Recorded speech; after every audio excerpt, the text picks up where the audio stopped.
behalf of the governing body of the City of Passaic, we welcome you to the January 24th, 2023 City Council meeting. In accordance with Chapter 231, Public Laws of 1975, adequate notice of this meeting was provided by resolution of the Municipal Council adopted on June 21st, 2022, setting forth the schedule of regular meetings for the year 2022-2023. Said notice was published and posted on the City Hall Bulletin Board by the Office of the City Clerk. Please be further advised, due to COVID-19, this meeting will be in person and virtual stream via Zoom. Public notice and instructions for this meeting were published in the Herald News and posted on January 11, 2023, on the City of Passaic website, www.cityofpassaic.com, council agendas. Instructions are also available on the last page of this agenda. Please be guided accordingly. Roll call, please.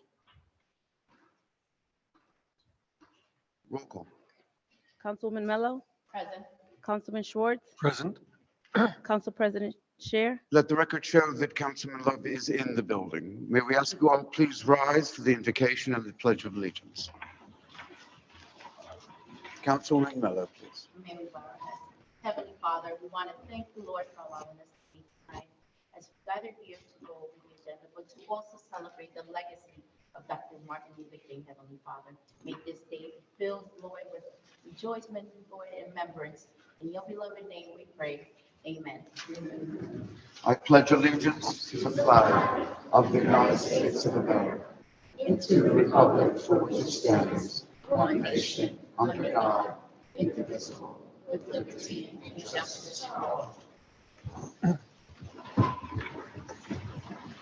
Tonight, the council has the incredible pleasure and opportunity to be celebrating with all of you here tonight, with our mayor, administration, and all the residents of our great city in celebration of Martin Luther King Day.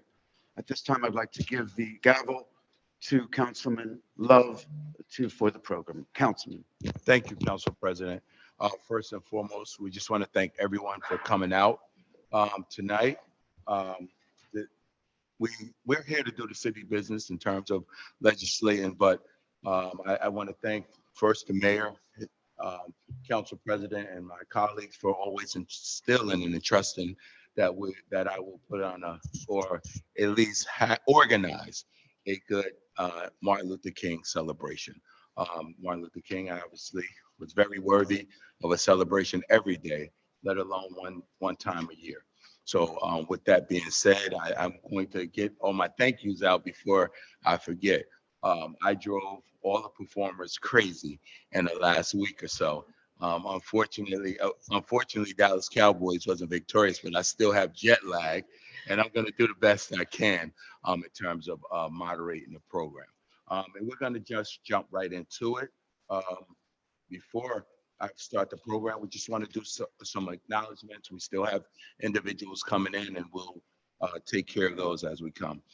We have who's also on the program, Evelyn T. Robinson, former Board of Education member, here with us today. We have Diane McNair, who serves on the Housing Commission, so we're going to say thank you. We have Judy Sanchez, one of our Board of Education, Vice President of the Board of Education. Let's not forget that. We have who you'll hear from later on, Pastor Dr. William Baskerville. And let me say this first, and I should have introduced her first because she holds it down. The First Lady, Mrs. Baskerville. Thank you for allowing him to be here today. We have Deputy Mayor Edwin Garcia here. We have the President of the Board of Education, Mr. Danny Rodriguez. And please don't hold it against him. He's a Giant fan, but don't hold it against him. We have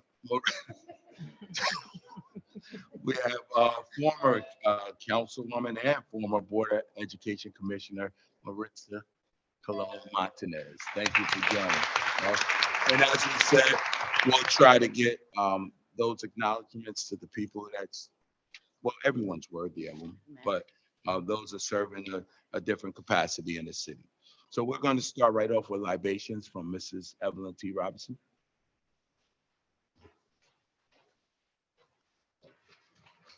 Good evening, everyone. Good evening. It is an honor to be able to present.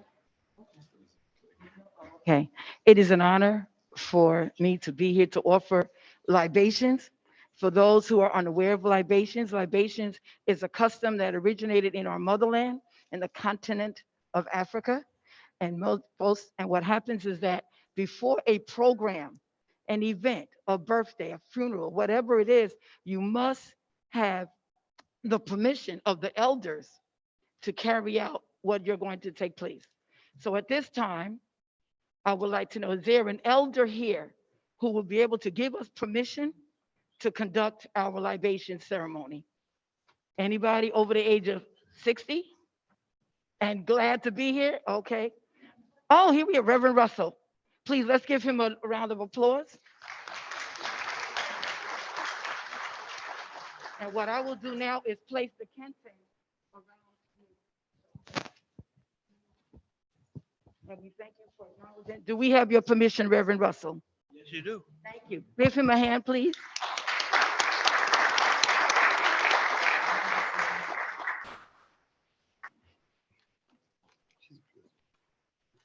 As I pour the water, I'm going to say the name of the person that we're going to honor tonight.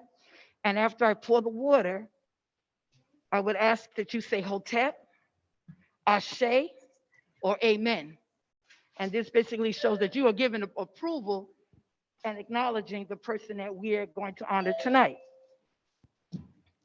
The first person I'm going to acknowledge is Sister Ida B. Wells Barnett. She was born, I don't need this to read. She was born in 1862 in Mississippi.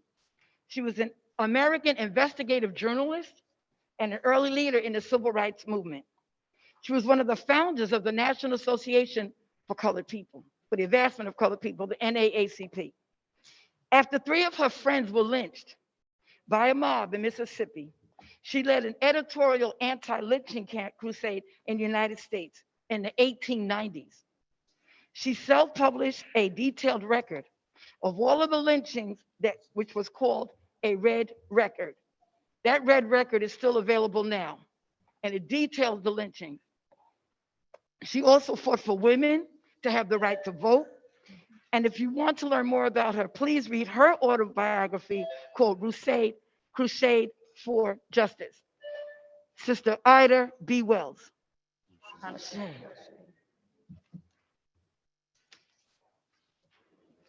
Brother Arthur Robert Ashe is one of my heroes. He was born in 1943 in Richmond, Virginia. Brother Ashe started playing tennis at the age of 6 in a neighborhood park. His father was the caretaker. He mastered his craft and was the first Black winner of a major men's singles championship. He won many titles from his high school days to his college at graduation. He entered the Army and served for 2 years. In 1968, Arthur created a tennis program for United States inner cities. Currently, there are 500 chapters running programs for youth. Over 150,000 youth are involved in those programs. He earned many tennis titles and those awards through his career. Among the most significant was winning the men's singles title in Wimbledon in 1975, beating the defending champion, Jimmy Connors. He was ranked #1 in the world and named the ATP Player of the Year. However, his health, he suffered a heart attack in 1979, so he retired, but that didn't stop him. He continued to have tennis camps and to mentor the United States team, and they won the tennis cup, the Davis Cup, which is an international competition 2 years in a row. And he continued to do that. He retired, and everyone knows, oh, he was the tennis player. However, he was determined to service the people, especially youth. He fought for higher educational standards for all athletes. He set up the ABC Cities program, combining tennis and academics, the Safe Passage program foundation for poor children, and the 15-Love, which is a substance abuse program. While doing all of this, he gained even more international attention because he led the protests and was even arrested against the apartheid system in South Africa. He wrote these 3 books. I have them in my, I should have brought them. 3 novels. It was called The History of, it's a Hard Road to Glory, a history of the African American athlete, which was published in 1988. After brain surgery in 1988, they discovered that he had been infected with HIV from a blood transition or infusion when he had brain surgery. He went public. He didn't hide it. And in 1992, he established the Arthur Ashe Foundation for the Defeat of AIDS to provide treatment of AIDS to AIDS patients around the world and to promote AIDS research. On December 1st, on World AIDS Day, he addressed the General Assembly of the United Nations in New York. And right now, there's the stadium in Flushing where they play the U.S. Open every year. It's named after him at the Arthur Ashe Stadium. And if you ever go to Richmond, you'll see this huge statue that they have him outside their stadium. I've been there. That's very impressive. Brother Arthur Ashe, Ashe. Another shero of mine, Fannie Lou Hamer. Sister Hamer was a passionate voting rights and promoter of employment and economic opportunities for Black Americans, along with women's rights. She was a community organizer and a leader in the civil rights movement. She was the vice chair of the Freedom Democratic Party, which she represented at the 1964 Democratic National Convention. In 1964, she worked with the Student Nonviolent Coordinating Committee called SNCC, and she organized the 1964 Freedom Summer African American Voter Registration Drive in Mississippi. Her national reputation soared as she co-founded the Mississippi Freedom Democratic Party, which challenged the local Democratic Party's efforts to block Black participation. Sister Hamer had polio as a child, and she suffered permanent damage as a result of being beaten when she was arrested for her activism. A sharecropper who lived in poverty, she didn't even know she had the constitutional right to vote until she was 44 years old. But that didn't stop her from running, because she got started. And she even got evicted from her home for applying to vote and being active in her community and trying to encourage others to register to vote. Tragically, her 4th adopted daughter, Dorothy, died of internal bleeding at the age of 24 after she was refused medical treatment because of her mother's activism. That did not stop her. She continued to go forward. And in August of 1964, she and her Freedom Democratic Party confronted the National Democratic Party, who was having their national convention in Atlantic City, New Jersey. I remember seeing that on television. And she challenged the seating of the Mississippi representative because of their public racist exclusion of African Americans.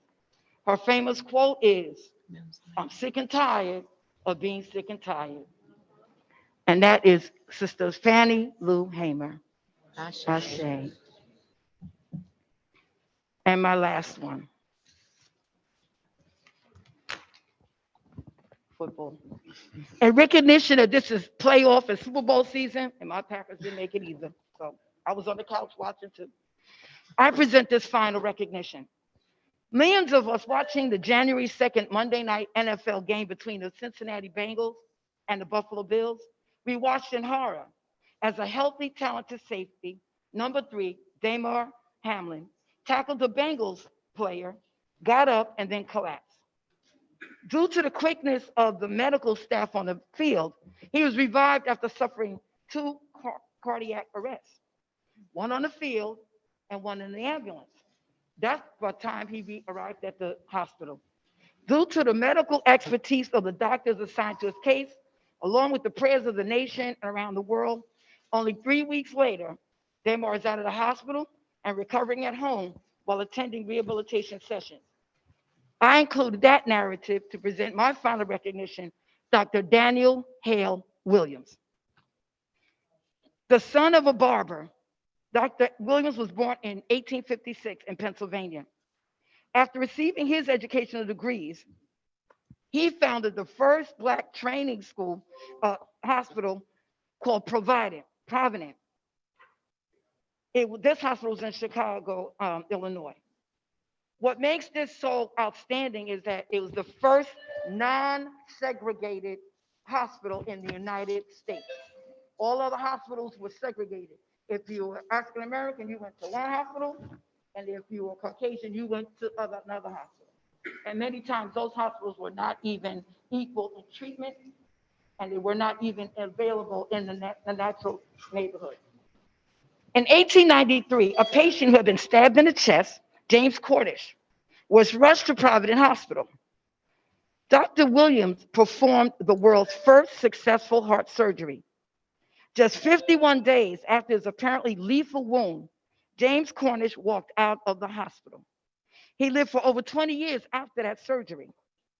Dr. Williams went on to accomplish many medical firsts, and to this day at Howard University Hospital, a code blue is called Dr. Dan. His famous quote is, "A people who do not make provisions for their own sick and suffering are not worthy of civilization."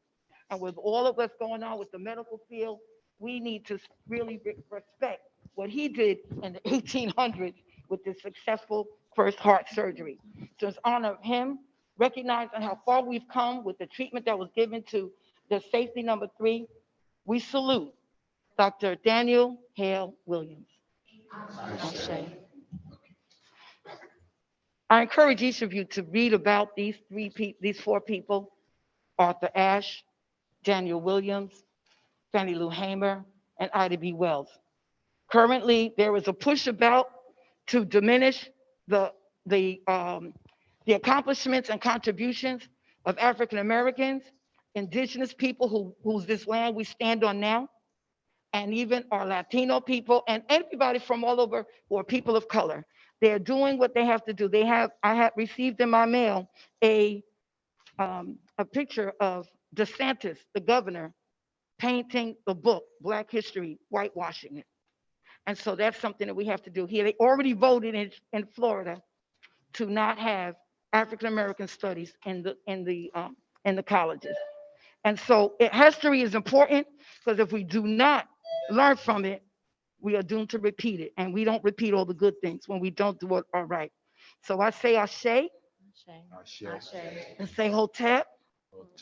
And at this time, if there's someone that I would like you to shout out a name of someone that was important to you, so that we can give honor to them on this Martin Luther King Day. Who is important to you? I want to hear it. Okay. Anyone else? Anyone else? Marion West. Okay. Rico Hutchins. Okay. And in your mind, think about all they would. Remember, we are the history that our children will be reading about. What will they have to say about you? Ashe. Ashe. Ashe. Thank you so much for your attention and your participation. God bless you. Thank you, Ms. Robinson. While Keith and the worship team from Mount Moriah come up to lead us, we just want to lead us in Lift Every Voice. What we're going to do, we'll start off with some more acknowledgments, right, while you get settled. We're going to acknowledge Chief Guzman, Deputy Chief Gentile, Captain Guzman, Lieutenant Aguiar, and officers. Former President of the NAACP, Calvin Merritt. The current President of the NAACP, Sean Allen. We have Reverend Russell from the Greater Passaic Clifton Community Center. We have Minister Therese Hitler, who's also a Housing Commissioner. And we want to also acknowledge Vice President, I'm speaking into existence. Vice Principal Sheila Woodson and all the educators that's here in the building, including my two secretaries, Natasha Ramirez and Robin Rutherford Smith. And also, we want to acknowledge that we do have Mount Moriah in the house, kind of deep, all right? We also have members from Mount Zion here. Thank you. We have members from Mount Pilgrim here as well. And definitely Union Baptist and a young lady who wrote it down, as well as Calvary Baptist. And we'll continue to make acknowledgments as we see fit. Continue.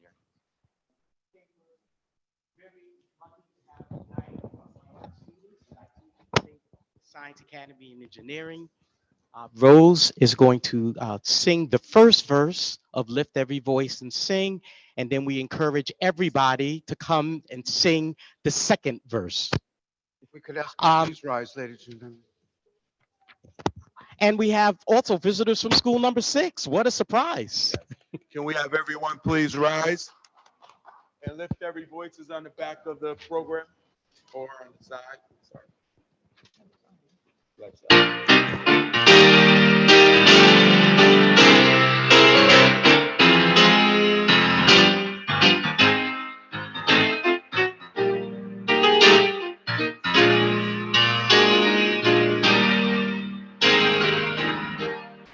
Lift every voice and sing, till earth and heaven ring, ring with the harmonies of liberty.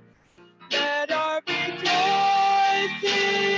voice high as the listening sun. Let it be sound out as the rolling sea. Sing a song full of the faith that the dark has slaughtered. Sing a song full of the faith that the dark has taught us. Let's sing the rising sun of our new day begun. Let us march on till victory is won.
Once again, let's give them a round of applause.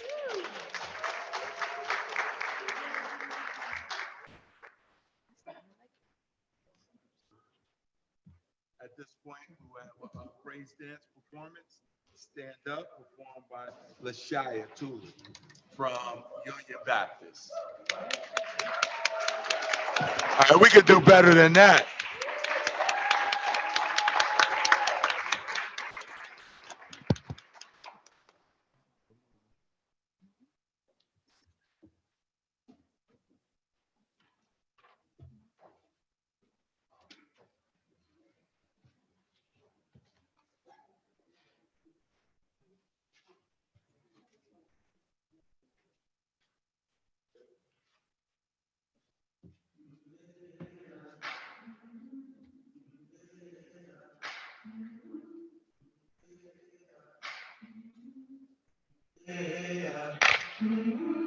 I've been walking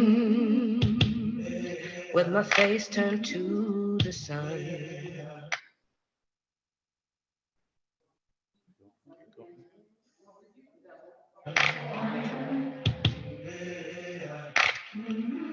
Weight on my shoulders, a bullet in my gun. Oh, I got eyes in the back of my head, just in case I had to run. I do what I can when I can, while I can for my people. While the clouds roll back and the stars fill the night, that's when I'm gonna stand up, take my people with me. Together we are going to a brand new home, far across the river. Can you hear freedom calling, calling me to answer? Gonna keep on keeping on. I can feel it in my bones.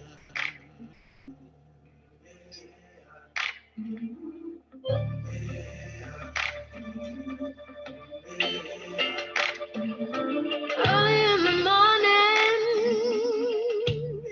before the sun begins to shine,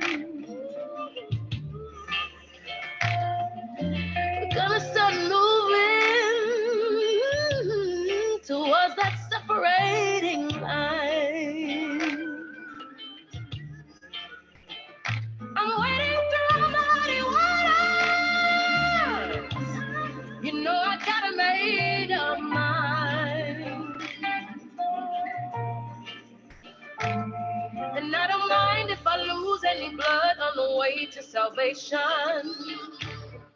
And I'll fight with the strength that I got until I die. So I'm gonna stand up, take my people with me. Together we are going to a brand new home, far across the river. Can you hear freedom calling, calling me to answer? Gonna keep on keeping on.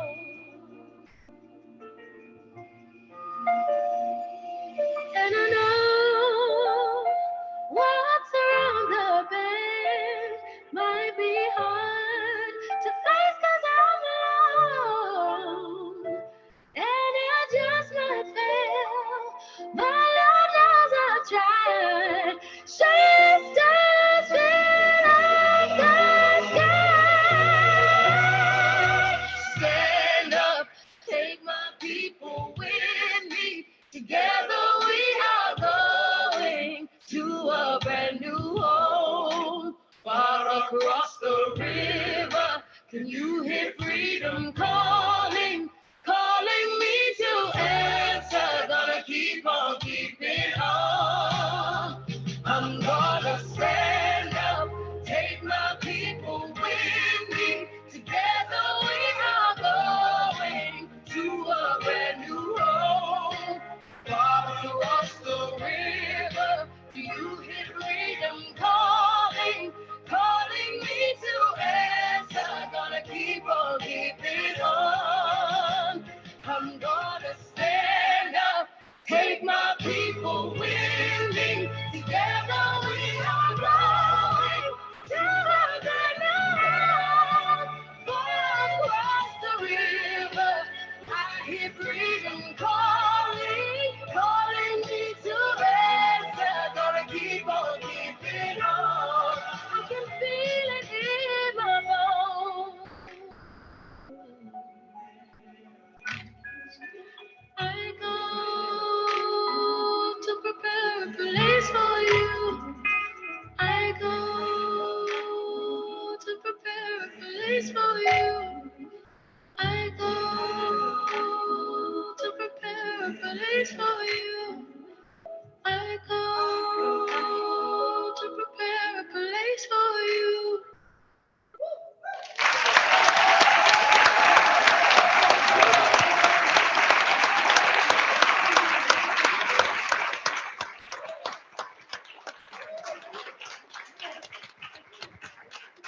Thank you, LaShaya. Excellent job. And you notice how she said take her people with her. There was no identification of what people, just her people. And we should be reminded that when we're in this fight together, everyone. Okay, next we're going to have a little adjustment. Shekinah Murray is going to take the spot and do no stuff. Shekinah is from Passaic African American Celebration Committee. If you don't mind, you can come right up here next to the mayor. All right. You gonna use the other mic? Do you want to sit down? Professional, she said. Doesn't matter. The title of the poem is actually Harriet Tubman. Harriet Tubman didn't take no stuff, wasn't scared of nothing neither. Didn't come in this world to be no slave, and wasn't gonna stay one either. Farewell, she sang to her friends one night. She was mighty sad to leave them, but she ran away that dark, hot night, ran looking for her freedom. She ran to the woods, and she ran through the woods, with a slave catcher right behind her. And she kept on going till she got to the north, where those mean men couldn't find her. 19 times she went back south to get 300 others. She ran for her freedom 19 times to save Black sisters and brothers. Harriet Tubman didn't take no stuff, wasn't scared of nothing neither, didn't come in this world to be no slave, and she didn't stay one either.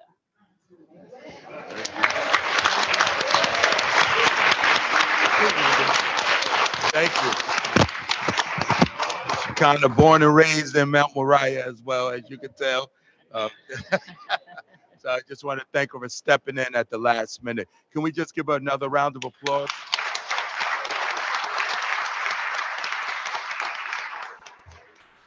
Next, we have a rendition of I Have a Dream performed by Ari Rhodes. All right.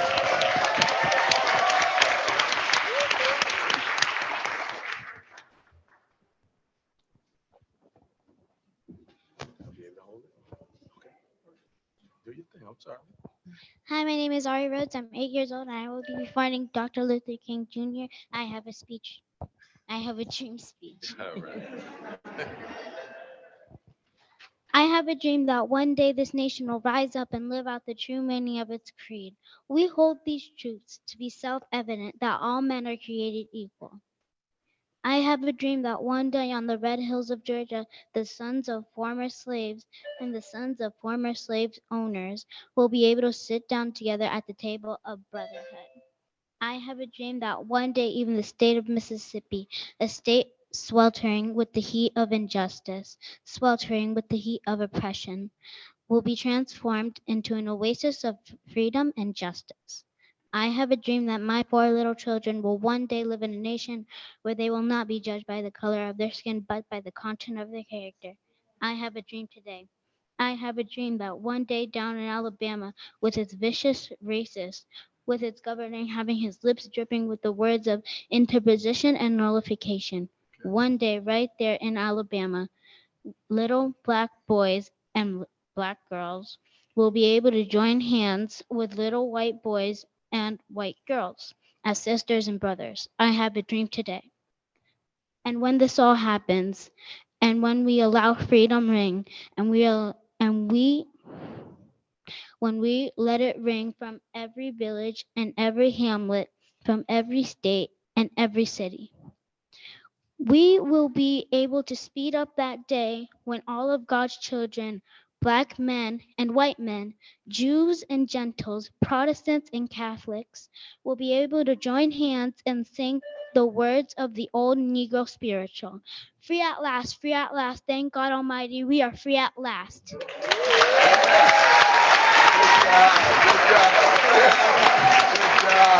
job.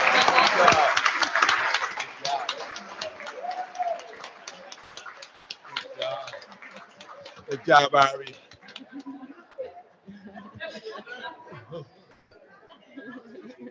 And that's what it's about, training our youth to take over. If you guys notice the ages and the people that was in the front as we get through the program, that's called passing the torch, okay? Great job, Ari. All right. Next, we have another gifted young lady, Alyssa Sophia McDaniels from school number 6. She's going to do the Martin Luther King song or chant, right? All right, from number 6 school.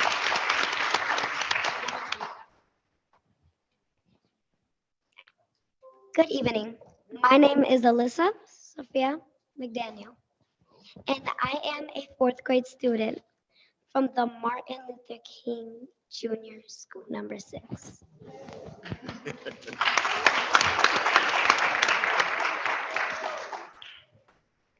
I am so proud to be a student from the Martin Luther King Junior School.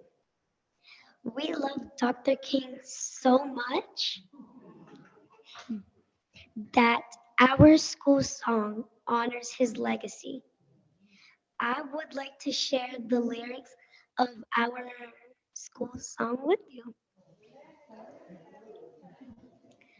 Martin Luther King, Martin Luther King, number 6 school, forever by your side. We shall be with you to lend our hearts and hands, to raise your glory and to always sing your name and tell your story.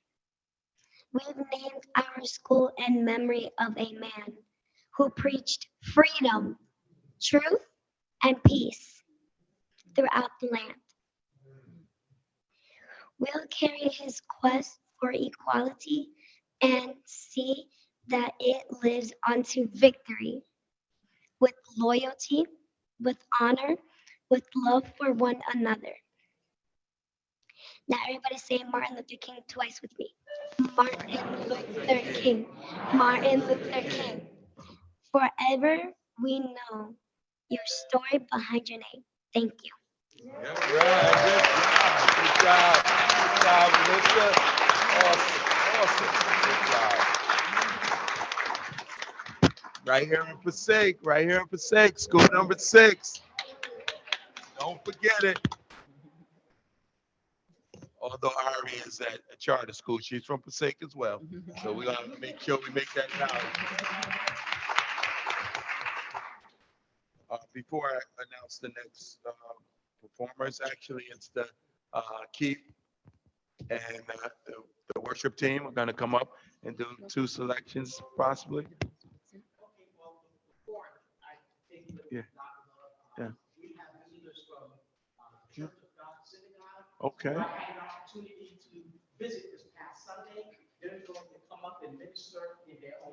Hey, I appreciate it. I appreciate it. Yeah, I appreciate it. I appreciate it. While they come up, we want to acknowledge Mr. Clayton Barker, former Board of Education member, who's in the building.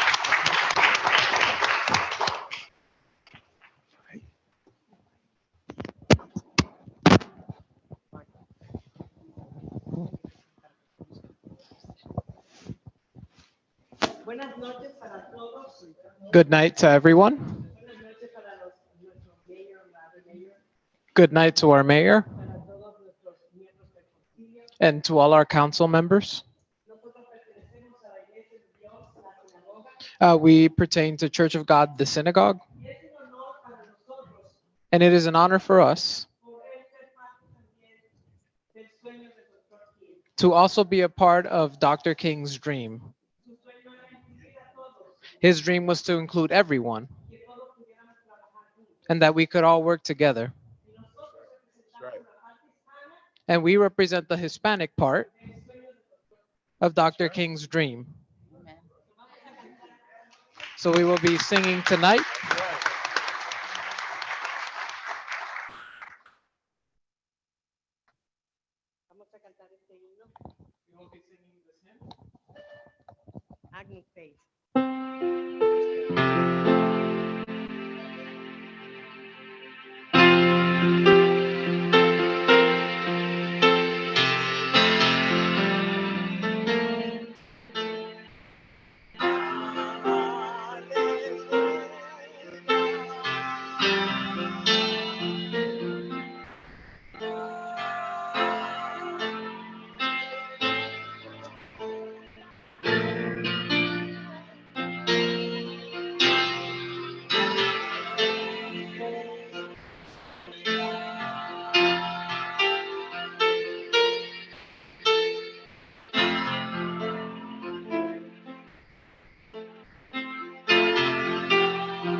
Let's give them another round of applause, please.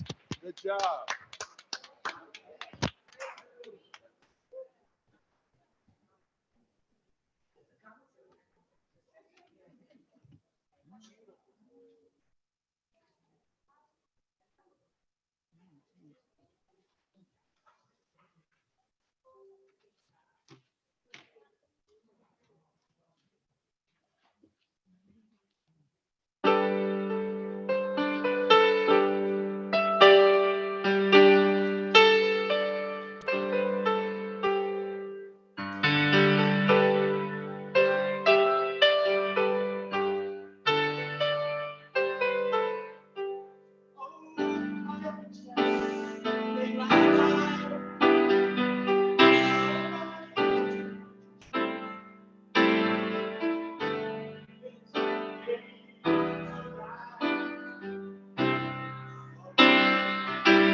So before we have Pastor Bill come up and speak, I just want to say a few words about him. One, for those of you who haven't had the pleasure or the opportunity to hear him speak, trust me, you'll be visiting his church very soon. He's just that type of dynamic speaker. I'm sorry, thank you. He's just that type of dynamic speaker. And it's a reason why his congregation is here full force to support him. But we would love to have his worship team and his whoever came to have a song before he comes up, if you don't mind. All right?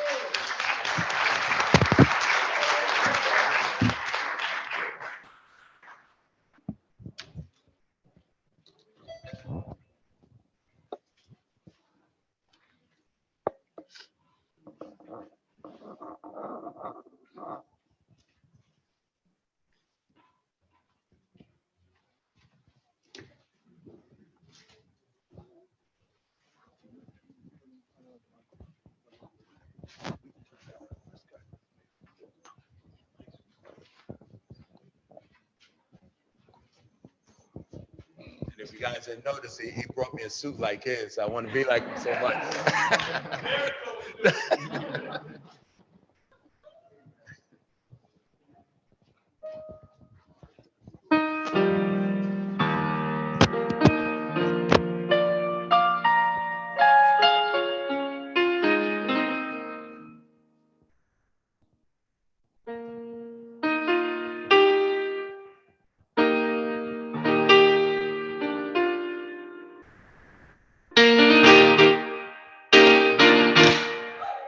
Come on, everybody. This is a song that we sing, and it just says, Lord, you are good, and your mercy endures forever. Oh, oh, oh, oh.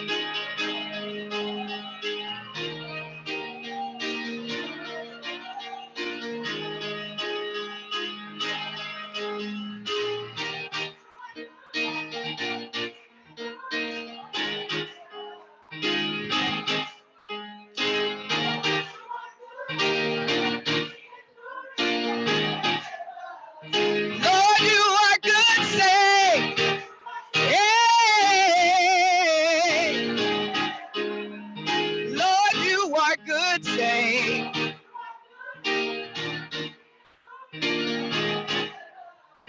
People from every nation, from generation, we worship. Hallelujah. We worship for who you are. Yeah, we worship. Hallelujah. We worship for who you are.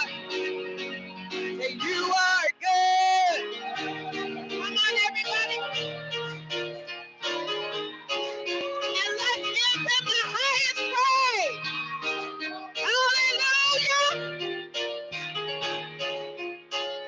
Lord, you are good. Say,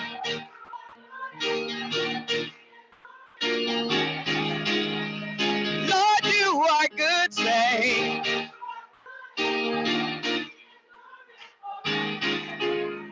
Lord, you are good. Say, yeah. Lord, you are good. Say,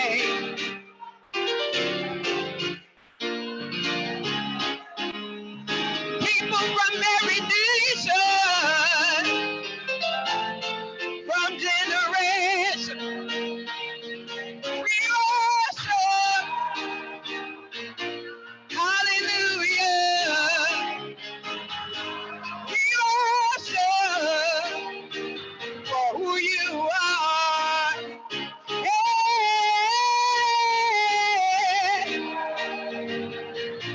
Hallelujah.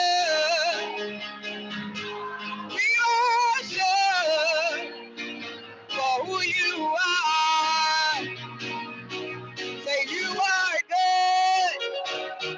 Hey.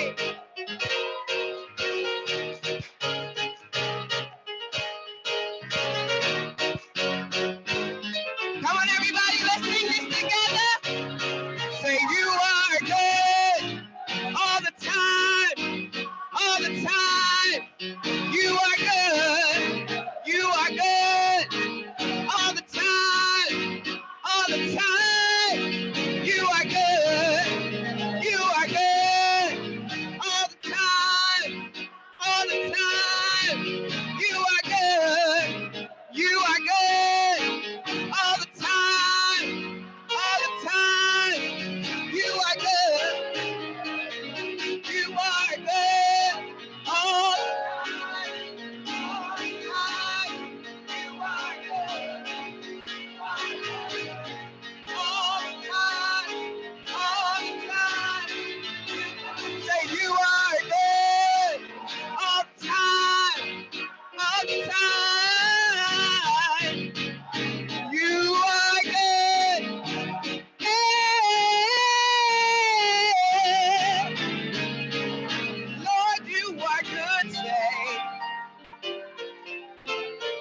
nation from generation. We worship, hallelujah. We worship for who you are. Oh,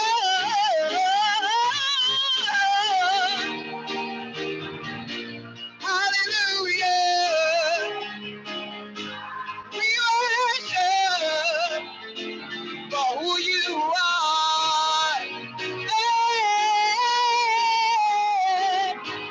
Yeah,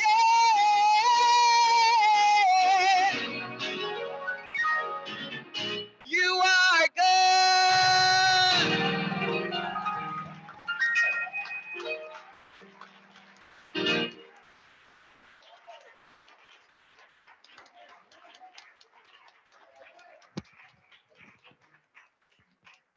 That's why I got out the way and let the worship team introduce and bring the pastor in, because they did a great job.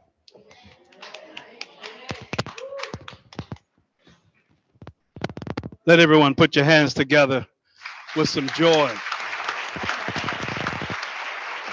Oh, you can do better than that. Put your hands together with some joy.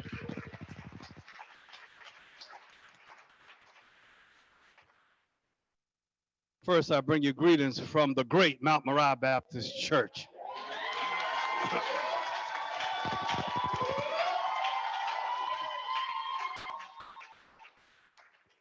Also, we want to acknowledge our mayor,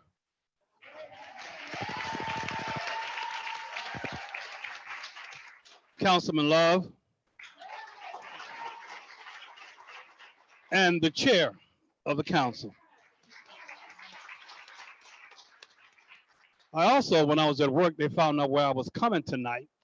And so they told me to bring greetings from the Piscataway School District. So let me do that because I got to be at work in the morning. So Dr. Frank Rinelli, Superintendent of Schools, told me to tell you hello, and he greet you. Also, Chantel Cherry, President of the Board of Education, told me to greet you. And I serve in the Piscataway School District as the Assistant Superintendent. So I want to say, as I look, I thought I was home when I saw the kids up. And so I thought we were doing great work in Piscataway, but I see that you guys are doing great work here as well. And so we want to acknowledge the kids as well. Very briefly, we want to go to work. We want to bring your attention to something that is very familiar.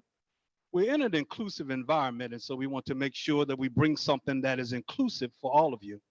So we'll be looking at something that comes from the First Testament of the Christian canon. We'll be looking at something that also comes from the Tanakh, the Ketuvim. And we will also be looking at something that comes from the Surah and the Holy Quran, 5-110. So we can find it in all places. But in the Tanakh and in the Christian canon, it's found in 2 Kings 7:3-4. Come travel with me as we look at the Message translation. It happened. Look at someone, say, every now and then stuff happens. It happened that 4 lepers were sitting just outside the city gate. They said to one another, what are we doing sitting here at death's door? If we go back and enter the famine-struck city, we will die. If we stay here, we will die. So let's take our chances in the camp of the Syrians and throw ourselves on their mercy. If they receive us, well, we'll live. If they kill us, we'll die. We've got nothing to lose. The word of the Lord is already blessed. Let us pray. Father, bless us and breathe on this word and make it thine. Touch my heart, Father God. Stir up my mind. Father, we ask that right now that you do what only you can do, because only you can heal, only you can deliver, and only you can set the captive free. Send an alarm to every ear that is listening. And we will thank you in the name of the pre-existent, incarnate, crucified, resurrected, ascended, and soon coming King. In my Lord and Savior, Jesus Christ, I pray. Amen. I would like to just tag our talk briefly with this thought. We've come too far to turn back now. I need you to personalize it and put your hands on yourself and say, I've come too far to turn back now. If you really mean it, then why don't you just put your hands together?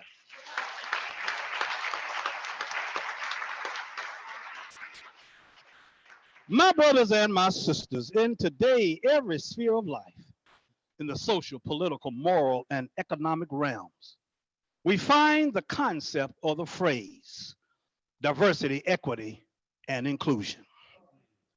Institutions and organizations have diversity officers who try to make sure that legal mandates are going forward and trying to make sure that those who have been marginalized historically, those whose skin has been kissed by nature's sun, our brothers and our sisters in the LGBT community, our AAPI brothers and sisters, all of those have a seat at the table and make sure that things are legally, socially, politically correct.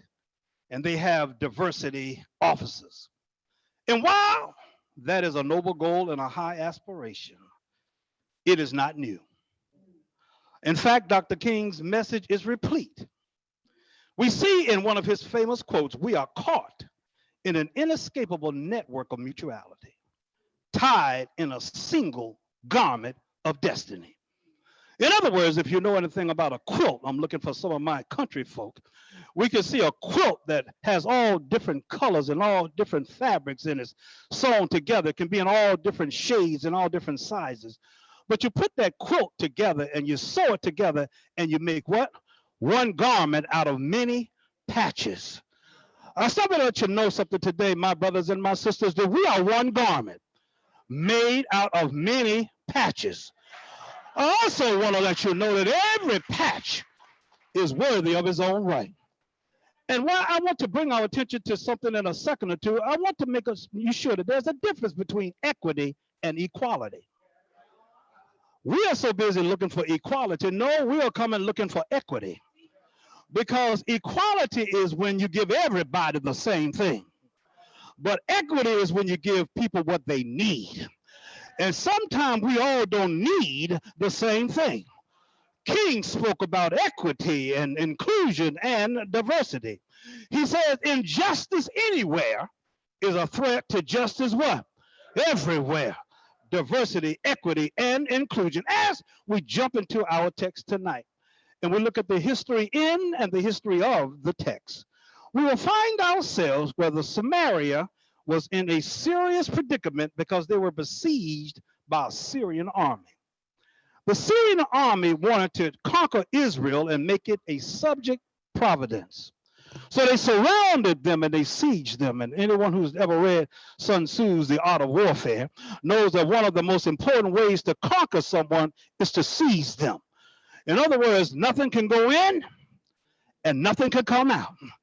And so we see Samaria seized, and they had no ally or no assistance was available from any of their friends or neighbors. Have you ever been in a situation where it seems like you've been besieged and there's nobody around that can help you? I'm looking for someone who knows what I'm talking about on tonight. And as a result of the famine, resources were scarce. Here during this time, we find 4 lepers sitting at the crossroad of time.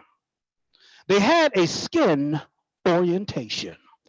And if you know anything about leprosy and a skin orientation, what would happen is that we're in Palestine in an area where it is very hot. And so if a person got any type of mark on their skin, they were automatically declared a leper. And they would throw you in a leper colony. And if you didn't have it, when they threw you in a colony, what? You would get it.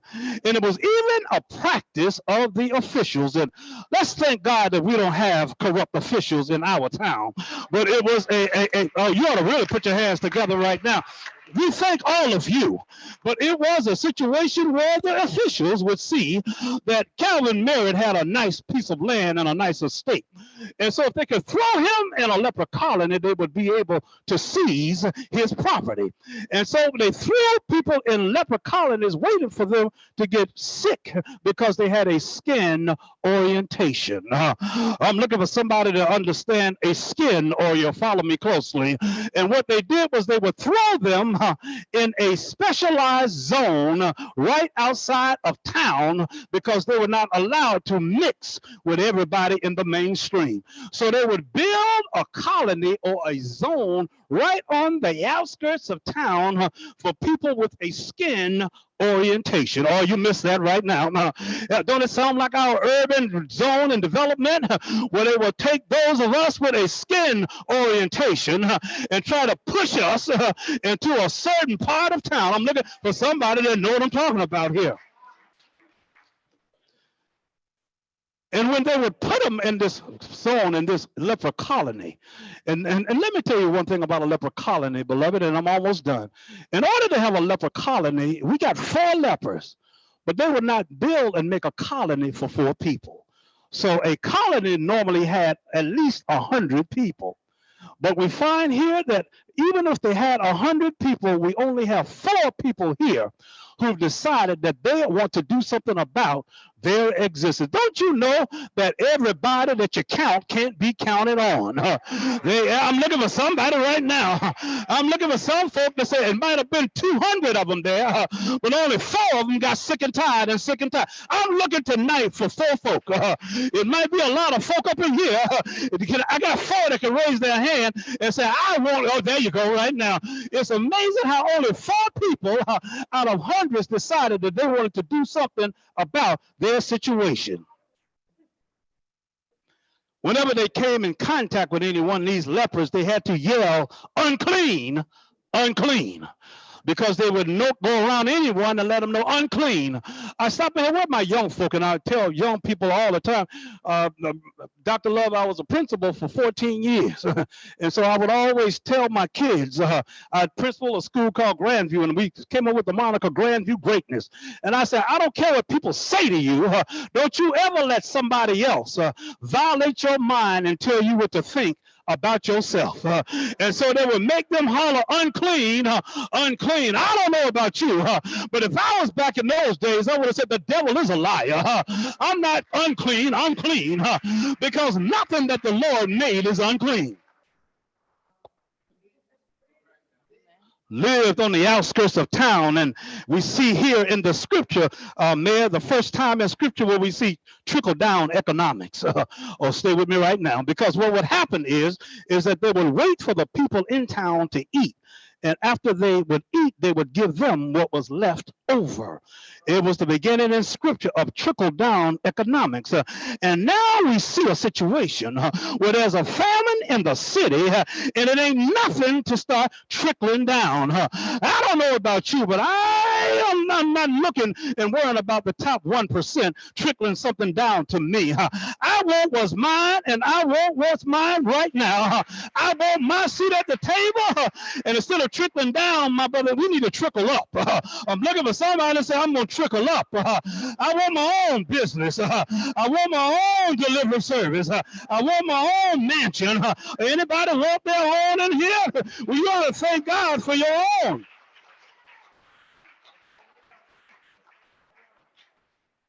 Jump into the text right quick, Rebecca, we see here, and they said to themselves, these 4 lepers, and I say to all of us, we are in some ways learning some lessons from these lepers. They sit at the gate and they said, 1, if we go back, we're going to die. But we can't go back to Jim Crow. We can't go back to going through the back door. We cannot go back to taking our rights stripped away from us. overturning and reversing the individual rights and our chances and our opportunity to make choices. We cannot go back to being in a situation where we're looked at less than an individual riding back of buses. But if you're not careful, sooner or later history will repeat itself, and you will find yourself going back. Oh, help me, beloved. We can never go back, because if we go back, we're going to die. And so we need to say right now on this MLK celebration, we ain't going back. We ain't never going back. Oh, you ought to have that with some, I ain't going back to that. Well, listen, when I walk in the door, I walk in with my head up and my shoulders squared. And I know that I am somebody. And I'm looking for somebody that says, I ain't going back. They say if we go back there, we're going to die. Stop yelling about the good old days. Listen, the good old days weren't all that good, and we need to understand that. Y'all talking about the good old days. We don't need the good old days. If we stay here, we go back, we're going to die. If we stay here, we're going to die. My brothers and my sisters, we see something going on now with the polarization of our politics. We see going on that all of the progress that we made with black hands and white hands and red hands holding one another. All of a sudden now people are beginning to drop hands and unlock hands, and all of the progress that we made is beginning to go backwards. If we stay here, we're going to die. We're going to stay here, we're going to die with our polarized state of our politics, attacks on the U.S. Capitol and attacks on truth. During his 1964 acceptance speech for the Nobel Peace Prize, Martin King said, I believe that unarmed truth and unconditional love will have the final word in reality. And now, more than 5 decades later, our society is still struggling to separate truth and reality from fiction and fantasy. Not knowing what truth is and not knowing what fantasy and falsehood is. Suppressing votes and arguing with educators about what to teach in the classroom. I'm looking at someone talking about what's woke and what's not woke, and what with critical race theory and no critical race theory. So all of those things that are just pushing us further and further apart. But I'm looking for somebody right now to say we've come too far to turn back now. Thirdly, he said, so let's take our chances and let's go forward. And if they kill us, they kill us. We have nothing to lose. In other words, they said, even if it kills me, I got to go forward. I'm looking for somebody right now that said, listen, I'd rather die trying to go forward and get my blessing than to stay right here and live beneath my privilege. I'm looking for somebody right now that said, I want to go forward and get my blessing, even if it kills me. Martin King said, if a man hasn't discovered something that he will die for, he ain't fit to live. I'm looking for somebody that say, I need to go forward. I got to go forward. He says, King says, if you can't fly, then run. If you can't run, then walk. If you can't walk, then crawl. But whatever you do, what? Keep moving forward. I'm looking for somebody right now and say, I'm moving forward. Even if it kills me, I got to go forward. And beloved, I'll stop ahead as I close to say this to you, that many times as we try to go forward, it seems like our efforts are falling short. Many times the church seems like a bunch of weekend warriors with low budgets, untrained soldiers, underpaid leaders who always are being criticized, with a task which seems unattainable, unimaginable, and unfathomable. Well, let me tell you what the lepers did. They said, I'm going forward. And as they went forward, these 4 men started walking into the Syrian army's camp. And as they were walking, God started magnifying their steps. And the army thought that a whole army was coming against them, and they ran and left everything they had behind. I don't know about you, but God God is going to magnify our efforts. He's going to magnify our steps. God can amplify our voice. He can magnify our work. He can glorify our endeavors. He can rectify our failures. He can mystify our enemies. And he can gratify our labors. I'm looking for someone that said, I'm going to go forward. I'm going to move forward. And while I'm moving forward, I'm going to thank God. I'm going to open my mouth in church. We said, if I had 1,000 tongues, I would praise him with everyone. Well, I stopped there to say this. If I was Italian, I say grazie. If I was Hebrew, I say todoraba. If I was Greek, I say Eucharisto. If I was German, I say Donkey Sean. If I was Russian, I say spasibo. If I was Japanese, I say arigato. If I was Swahili, I say asante. If I was French, I say merci beaucoup. If I was Portuguese, I say obrigado. If I was in the Church of God in Christ, I would say head of the boshanda, head of the boshita. But since I'm in City Hall, I just say thank you, thank you, thank you, thank you, Lord, for bringing us thus far. We've come too far to turn back now.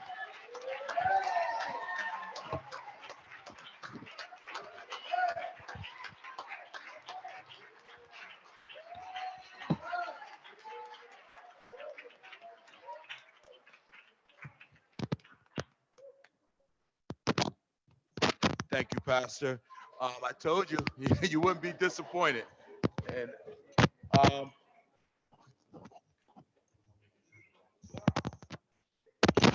at this time, we're going to turn the program back over to Council President Scheer.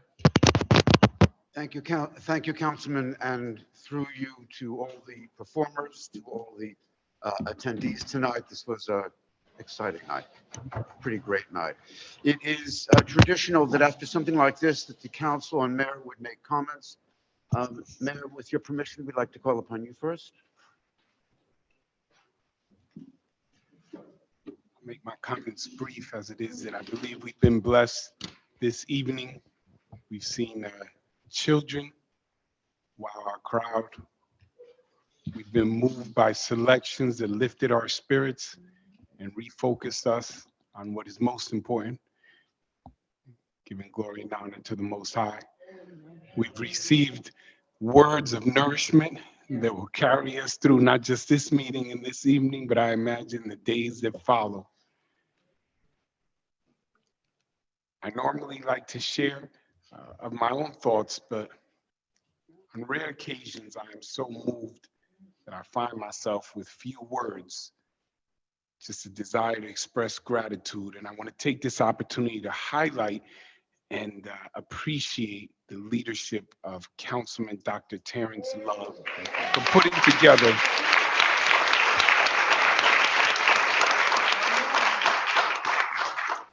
this amazing service. We have had wonderful services in the past, but Councilman, you have outdone yourself, along with everyone who has come together to make this evening so remarkable.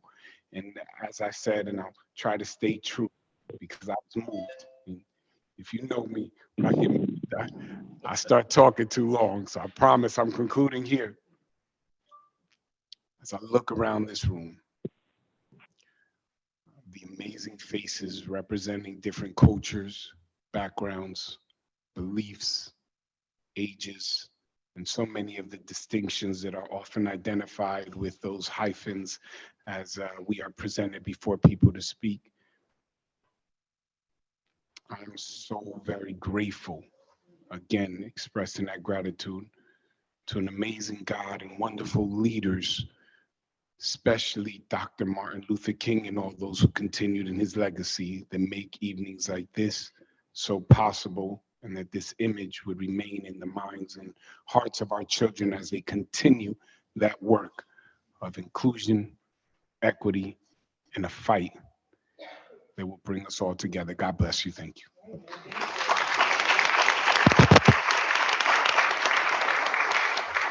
Thank you, Mayor Laura. Councilman Love. Yes, just in the beginning, I did thank the mayor, and I will do it again, as well as the council for instilling or entrusting me with this very, very sacred responsibility. I think and sacred is the accurate word because Dr. King made it possible for me to be sitting here as well as the rest of my council members. There wasn't a chance for us until Dr. King came along. So I just want to say that. And before I go deeply into it, I want to just thank our new city clerk, Weatherly Frias, and her staff. Okay. All right. Because although a lot of us get the accolades, they do a lot of work behind the scenes, the beautiful decorations, the programs, and working with me, tirelessly to make sure the program was right.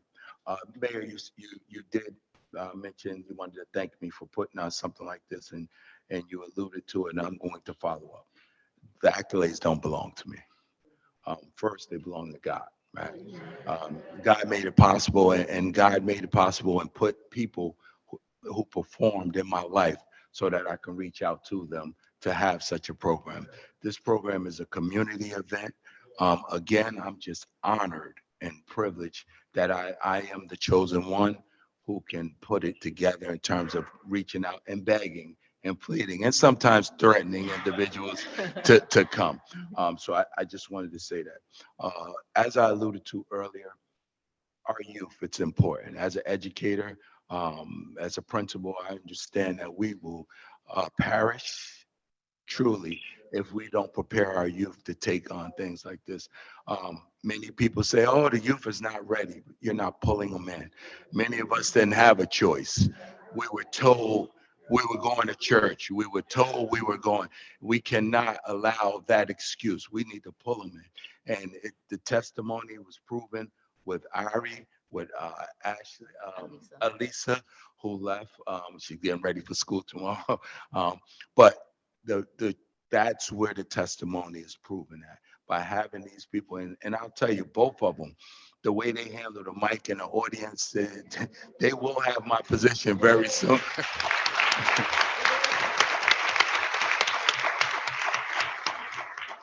And the mayor said it best. We've had many MLK celebrations, and I'll tell you this really touched me. This one, one because it's the first one after COVID. I was very hesitant to even have this one because if you guys know, we went back to mask, and I didn't know where we were going to go. But I shared this earlier. When you are intending to do the right thing, God is going to make a way. And and look at us all here. So I just want to say thank you to everyone, and particularly the performers, but more so those of us who didn't find it robbery to be here.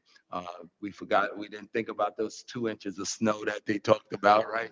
And we got here. And I just want to say thank you and keep coming. Don't make this your last council meeting. All right. Don't let it be an MLK celebration to come out and join with us. Thank you.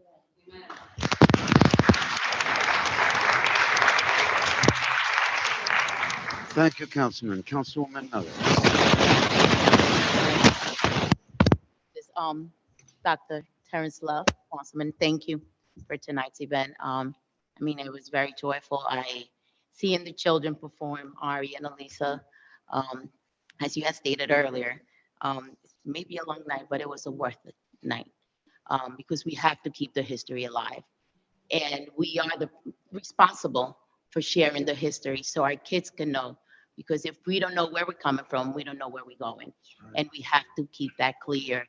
And it's not a one-day thing, it's an everyday thing to let our children know what many fought for so they can take pride and continue on. So that torch will never get turned off. Pass on the torch while it's still on and continue to reiterate to our children they came from, where we came from, where we're going. And having events like this, teaching them history is very important. And I'm sure you know as an educator, and we really appreciate you taking the time, contacting people so this event can take place. Because I know it's not easy, but thank you. And everyone that performed, great job. Ari, you did awesome. And Alyssa as well.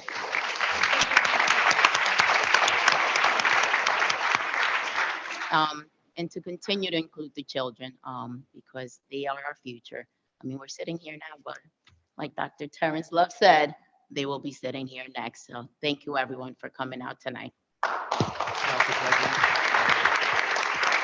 And we want to highlight our adult performance as well. Yes, Okay, yes. we definitely want to do that. Praise dance, outstanding. Thank you. All right. Shakana stepping in at the last minute. Awesome, awesome, awesome. All right. And Miss Evelyn T. Robinson, as always, you gave us history with libation. Okay. And the worship team and Keith Place. And I will not forget the Church of God and their ministry. Thank you.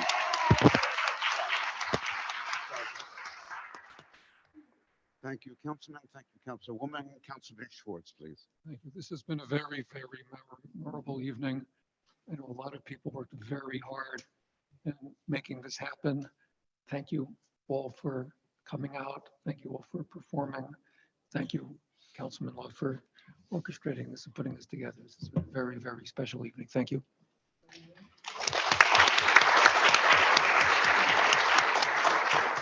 Thank you, Councilman. On behalf of the council,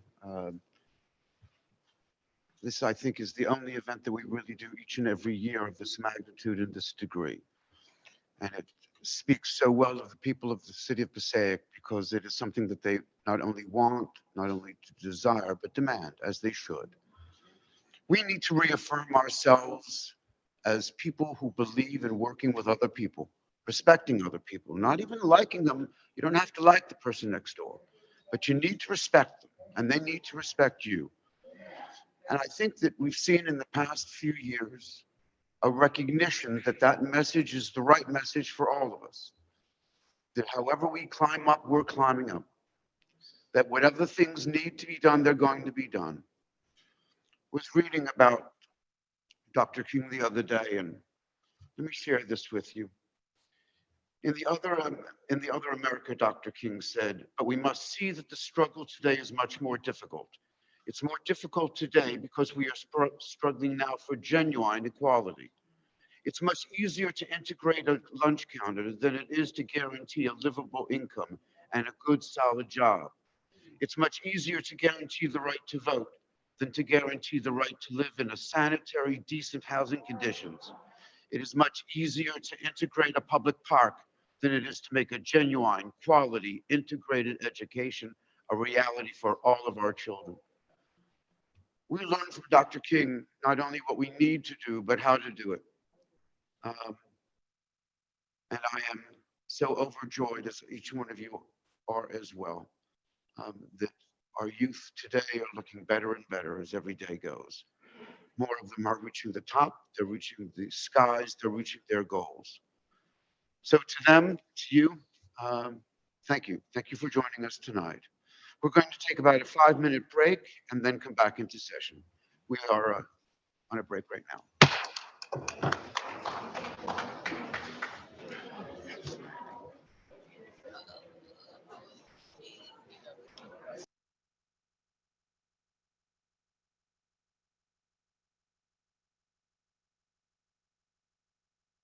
Has received from the mayor and his administration in terms of each of the items in full detail. Mayor, did you have anything further you would like to add Regarding? In terms of the report which you so kindly give us each week? Oh, I'm going to do a brief report because we had a wonderful program, but we have a lot of business. Just to remind everyone that everyone received the calendar, the new 150th anniversary calendar.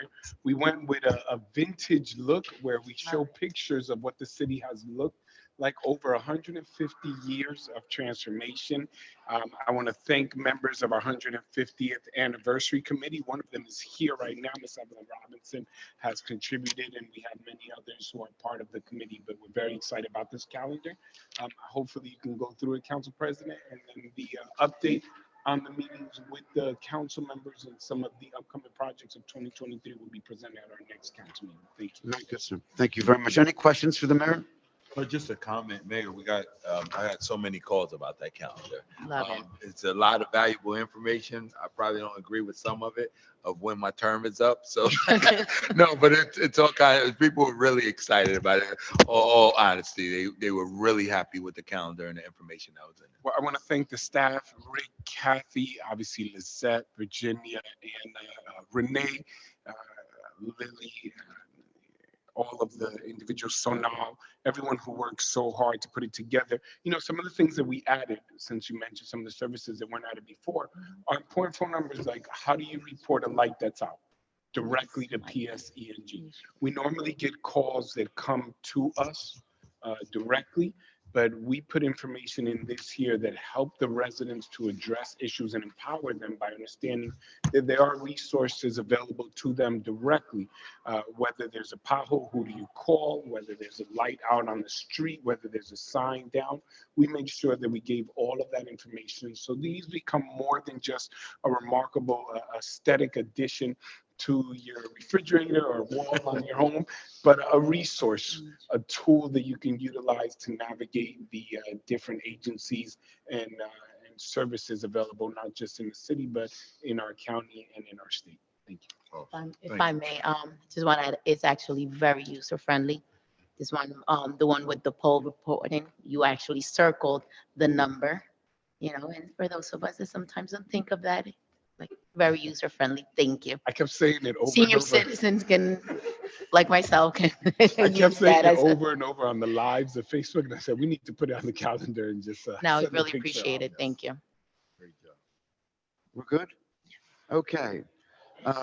We're up to Roman number 5 on our agenda minutes of July 1st, October 6th, October 20 of the City Council. Are there any additions or changes that need to be made to the minutes? Hearing none at this time, is there a motion please to accept the minutes of July 1, October 6, and So- October 20? So moved, Council. Motion and second, roll call, please. Councilman Monk, Yes.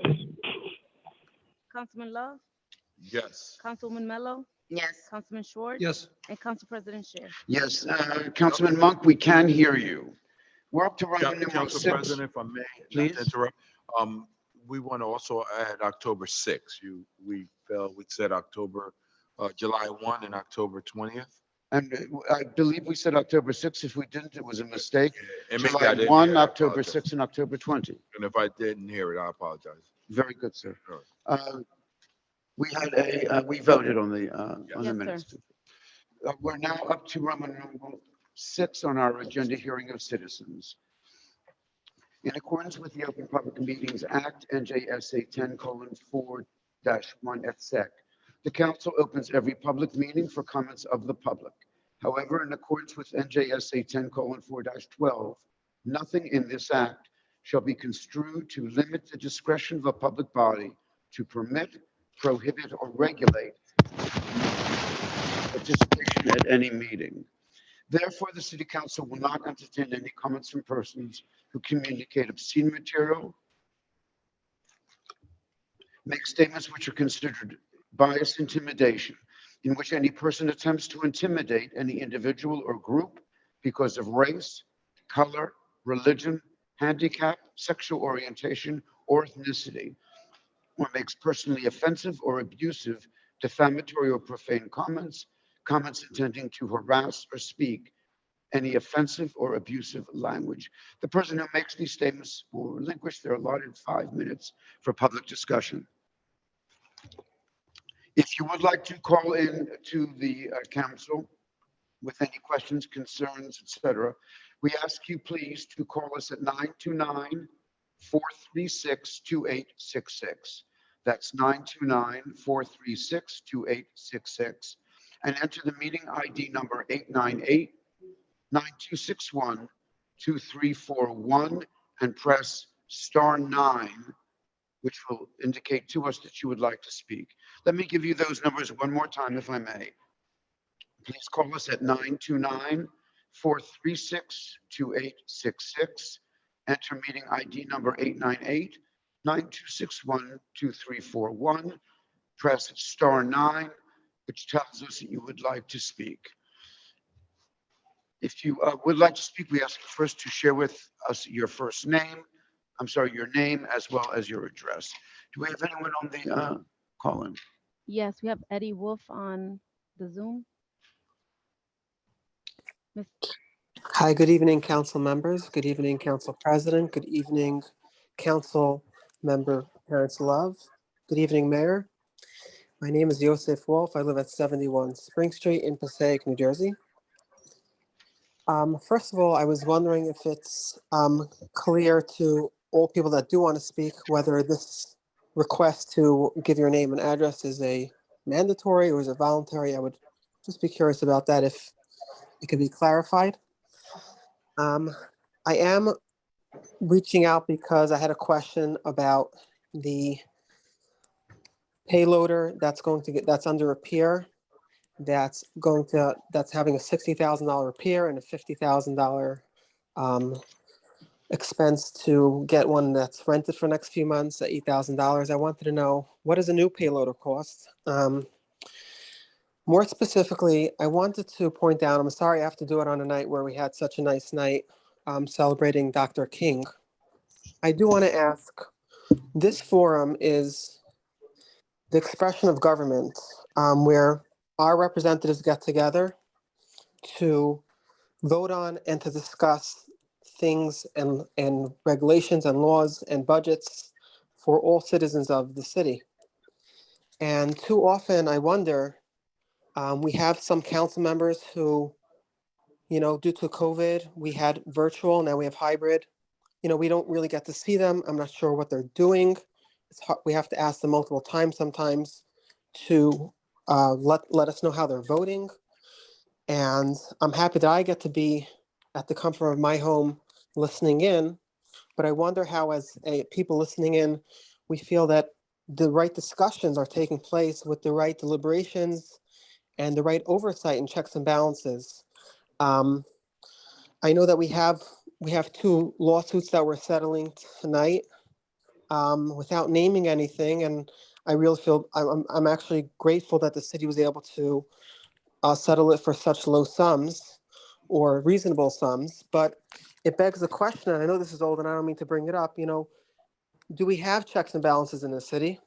Do we have deliberations in the city? So often we have votes of 7-0, or now it's 6-0. A lot of things are not spoken about. We go through number 13 through 26 in 2 seconds. And meanwhile, we have a wonderful mayor who does such an amazing job, and brings so much good energy to the city. His presentation almost sometimes takes much longer than the deliberations that are actually the mandate and the responsibility of the city council. And my last point is, we sometimes have these closed sessions, executive closed sessions. And I'm wondering if, I think the law says that it has to be stated what the necessity for a closed session is. And I'm wondering if that is in fact stated. And I'm wondering if in fact the closed sessions are then released after that necessity may have passed. From my understanding, these 9 necessities usually pass. Besides for, I think, not really mentioning what the necessity is, I don't think we really get release of those closed sessions. And I don't see any sessions really going on over here.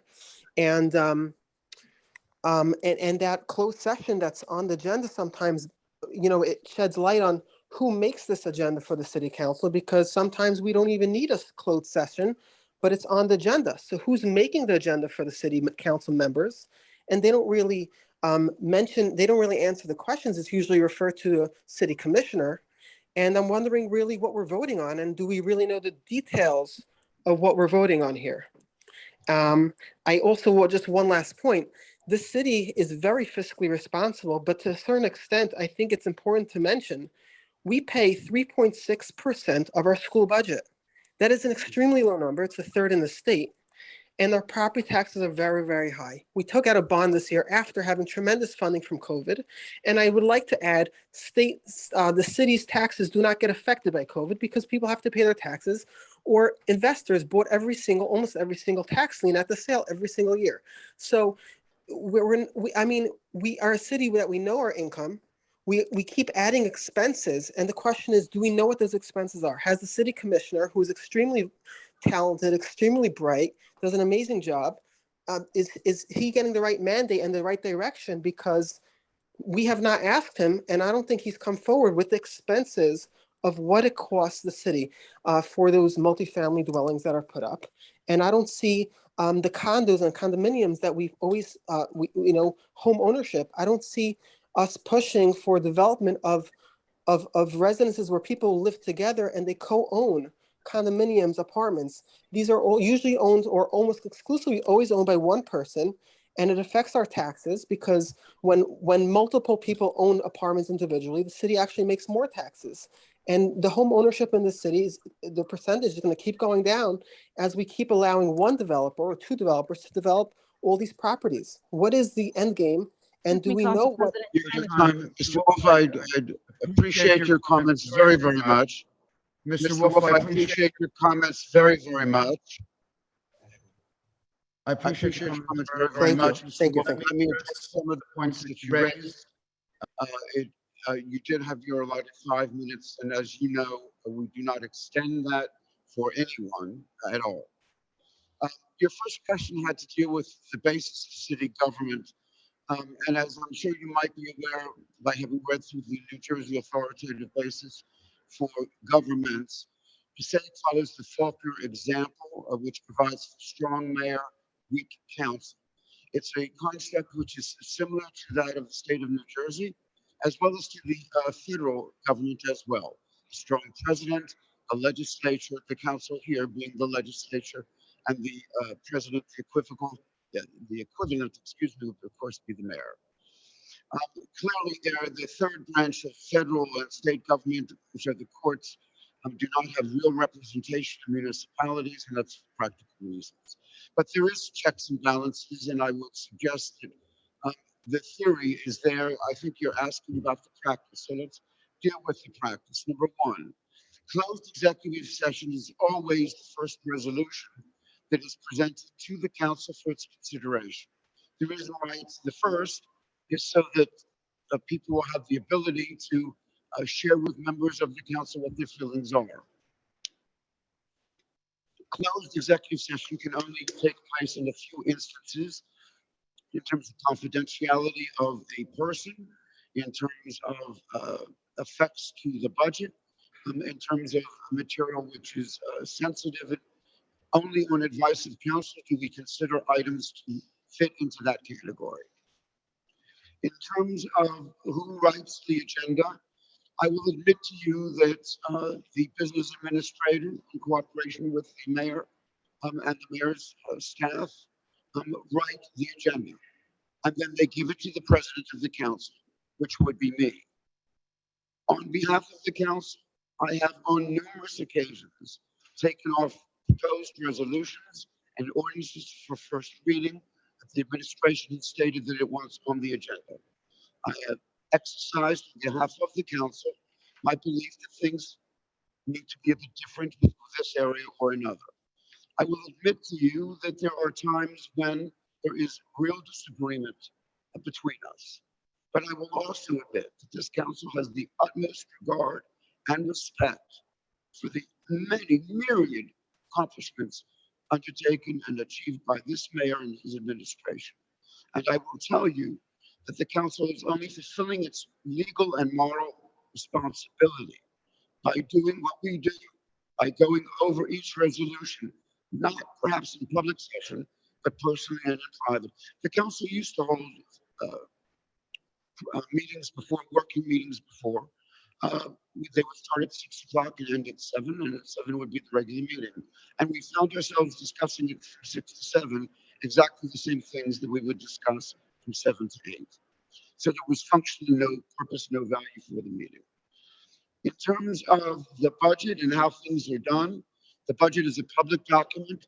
Is it available yet, Motherly, to the public?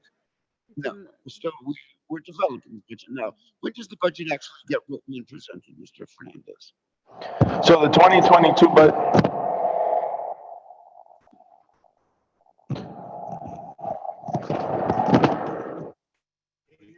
Yes. budget was approved and can be seen by the public. We are now developing the 2023 budget, which we hope in the next couple of months to bring it forward for review. How does the budget provide for members of the community, for citizens, residents, whatever, to participate in the budget process? Yes, sir. There has to be a public hearing before adoption in which the public can comment on it. And once that the council has accepted the budget, it is open for review for the public to look at and make whatever opinions they have and then come forward with them to the council. Right, I'm concerned because it seems that the gentleman is pointing a finger and saying that something is being done here that is incorrect and wrong.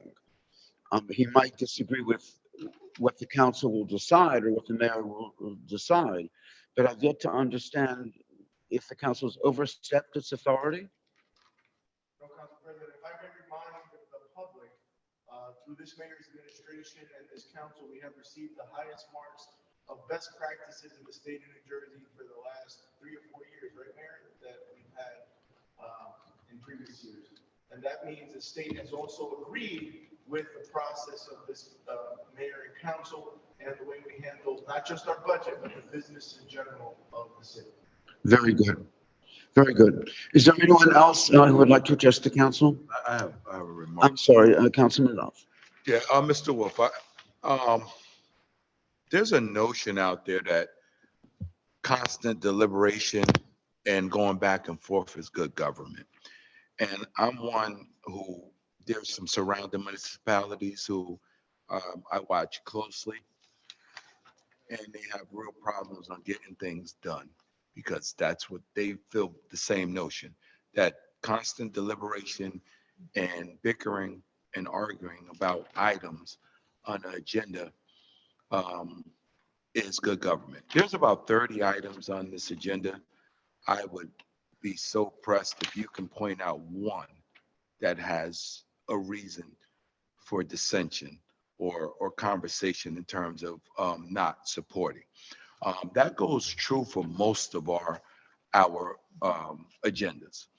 Council President so eloquently said it, and he said it very well. If there's something that he disagrees with at the time, it doesn't even get on the agenda.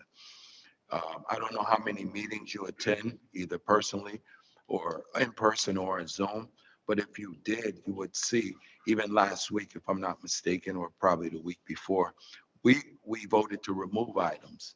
We voted items down off the agenda quite frequently, which tells you that there are some deliberations, and if we're not happy about what's on the agenda, it will. But we receive these packets on Friday. Our city clerk assures that we get them out even early. So sometimes I find myself contacting the business administrator or the mayor before 4 o'clock, even because I have my packet. And that's where the deliberations come from. And that's the conversation.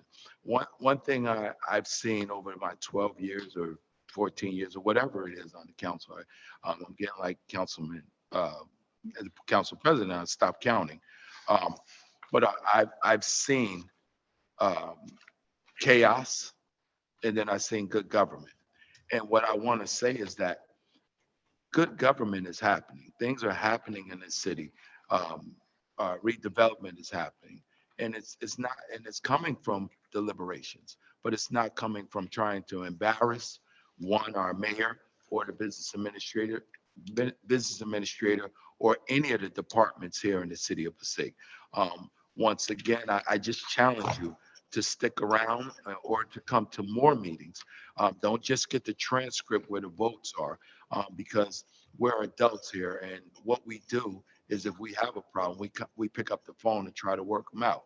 And just as some of our citizens who are way off, we've been way off as well with our idea and our perspective on some of the items. And by contacting those departments, the mayor, and sometimes reaching out to other municipalities who has similar agendas, we find a better perspective, and a happy medium where we can live with the item that we're voting on. So I just challenge you to stick around a little longer, and also don't just go on the top of the transcripts.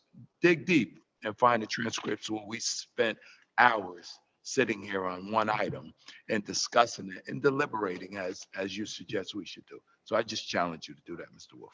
Council President, Mr. Mayor. if I may just briefly, I know I didn't give an update earlier. I do want to just add one thing. The VFW is almost complete on Summer Street where they're building condos and giving people opportunities for home ownership on these creative projects. And also, there was a statement made in the comments that I just want to help those who aren't always privy to our meetings. There are items on the agenda that sometimes get approved rather quickly, such as an application for a flag raising or the promotion that occurred where we congratulate a new Deputy Chief, Robert Munier of the Fire Department. I would propose that if my presentation in the beginning is long, if we went through each and every one of those items in detail, we would probably be here to midnight. I think the purpose of that is to make sure that the meeting runs effectively, efficiently, and we can get to what we often refer to as the meat. It's really exciting to share with people that there's going to be a flag raising, or that the Water Commission sent us a copy of their minutes and we received them.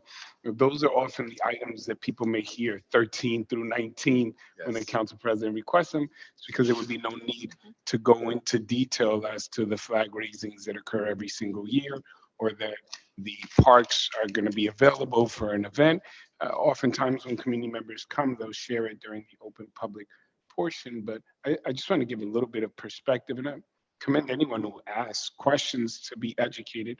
I think it's important, but there was one last question, if I may jump in. I'll try to be serious, but it says the council president actually asked it if there's an opportunity for the public to participate in things like the budget. I would propose that the public participates directly in open public sessions when the meetings are advertised in the paper as the law requires. And through the council, I remind people are voted on by the public and the mayor. We are not separate from the city. We are the representation of those residents who year after year continue to support this council. And I humbly thank them for the support of my administration, because that's what we are. We're representative government. We represent the people, and they reach out. We refer to them as constituents through phone calls, and we welcome all residents to always ask questions and participate. But I did want to share those items. Thank you, Council President. Thank you, Mr. Mayor. One thing that I think that we need to be cautious, and Councilman Love, I think that you addressed it directly, and that is that when things go smoothly, everyone says, are they being examined correctly? When things are bumpy, whereas you would think that people would be happy because things are being investigated strongly, they're in fact unhappy because government isn't working. So let me first dismiss that entire kind of commentary, because it takes us nowhere. If this council is not doing its job, the voters will have the opportunity to vote 4 council members out this coming, what is it, May, June? May. That is the democratic process. And people who truly want to participate are invited to, although they need no invitation.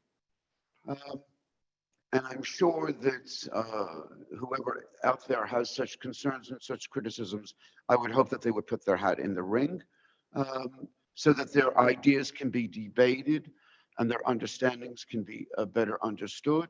And as a result, we as a city will achieve more. And that, I think, is what it is all about.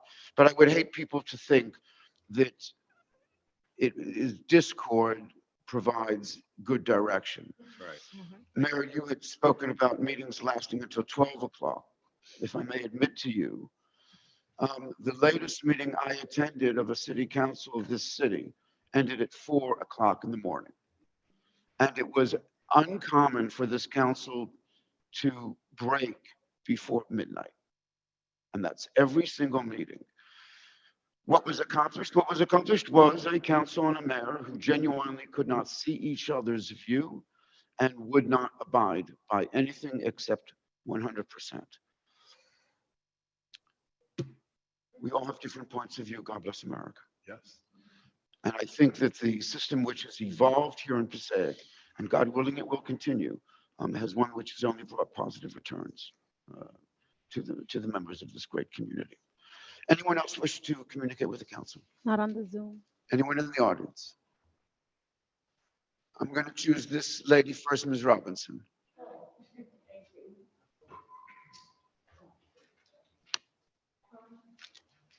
Good evening, Evelyn T. Robinson, 222 6th Street, apartment 2D.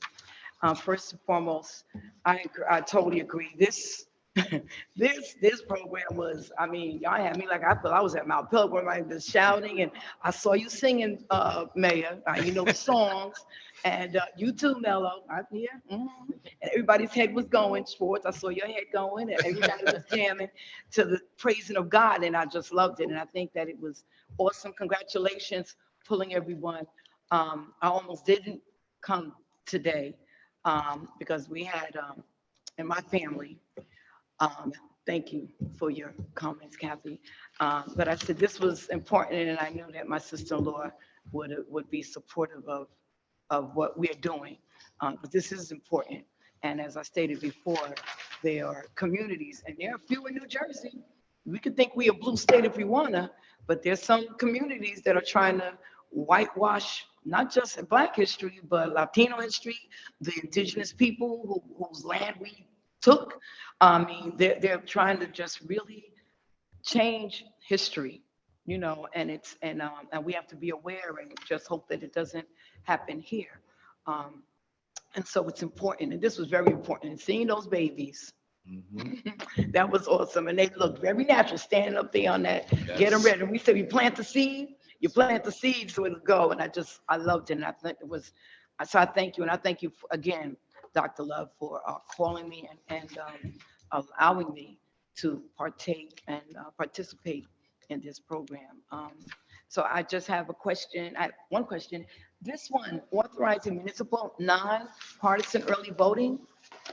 We're going to have that. I think that's wonderful. And not just have it for federal or state. I think that expands. No one can have any excuses. You know, if you don't want to do the mail-in, there's sometimes you can come in. I love the early voting. I always wanted New Jersey to have it, so I was glad we did it. So I commend this council for having this. What is going to be the time period? Do you have that set? Is it going to be a week? What is it going to be? Do you decide? I don't believe It's we've not on received here. guidance on that, ma'am. 2 days. It's going to be 2 days for the municipal. Mhm. Ms. Robinson is correct. Every municipality has to choose to participate by vote through the council. And we are extremely excited to give additional and expanded opportunities to the residents to vote as we encourage greater participation and civic engagement in our city. I think that's excellent. And so I commend this council for expanding while others are curtailing voting. We're expanding, and I thank you.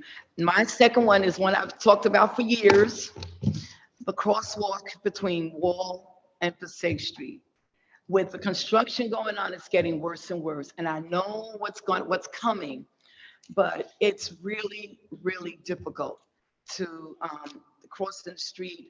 I know we talked about it, and President Administrator about maybe even changing the bus stop to Passaic and 6th instead of around it, because it backs up everything, and people try to run between the cars and the buses, and it's really dangerous. And with the kids coming from school, or going to school, going to number 8 and going to number 9 and just expanding, it's like getting worse. And I think people being held up under COVID, they're like, oh, I'm on the road, let me just, and they're beeping, they're honking, and just running you down. If you're not on your way, so something temporary could take place until, because this has been going on, and I've been promised a study is going to be done, and I know that what's going to take place, and now the building's taking place right on 6th and Passaic Street.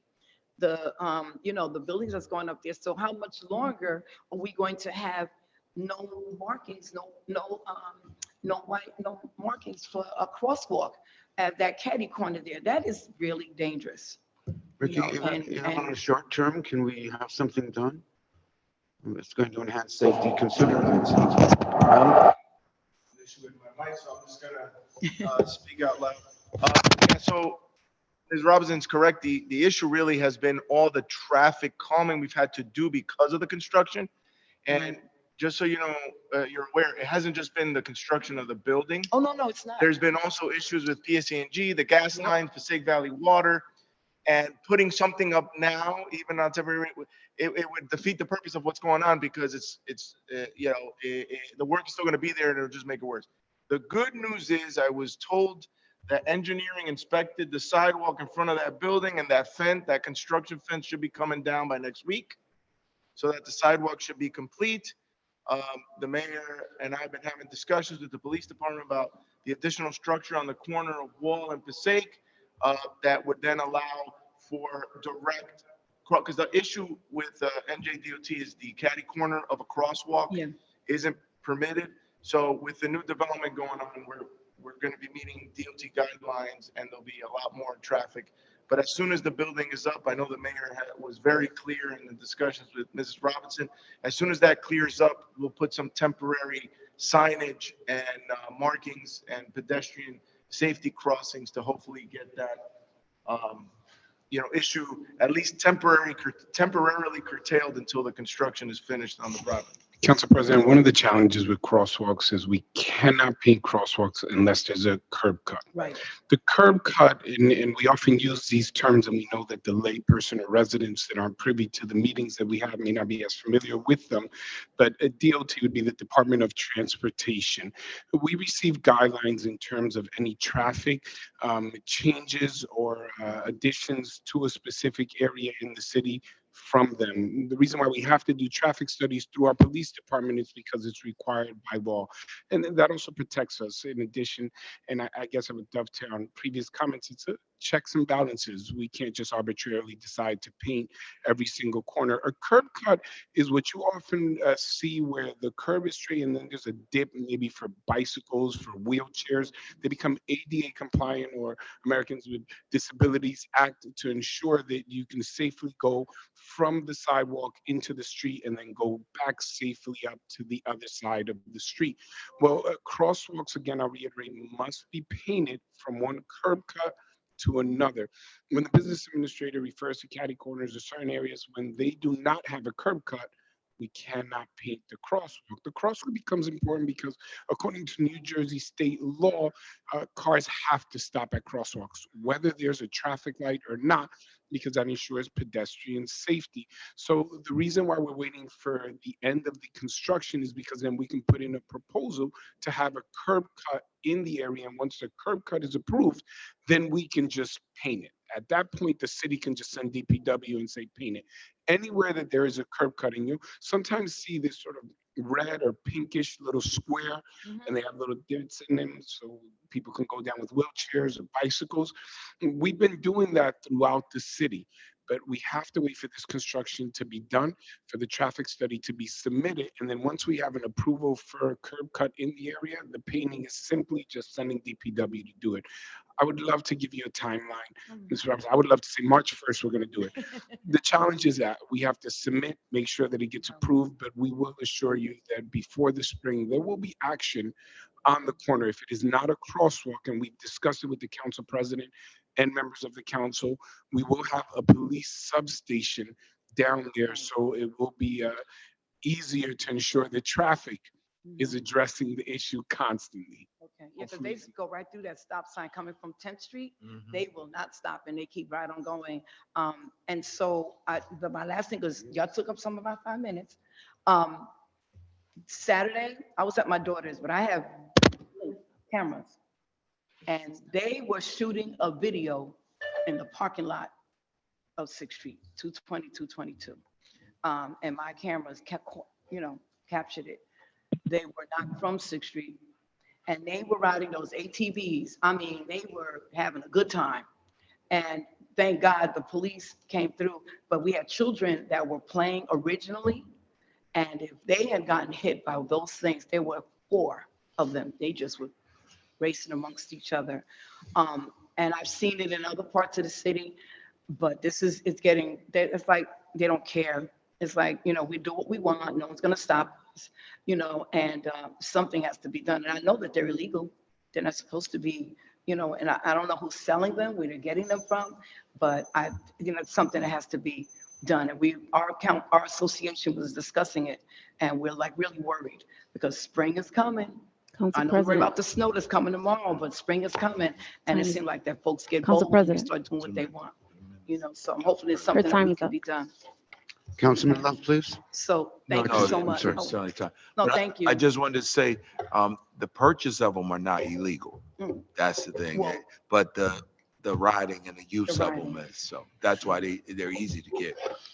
Councilman Love, and through the council president, I just want to let you know that the police have confiscated certain items that are illegal when someone is caught riding them illegally. The challenge for the police, obviously, in traffic is we respond to the situation unless we are aware before they're going to ride on the street.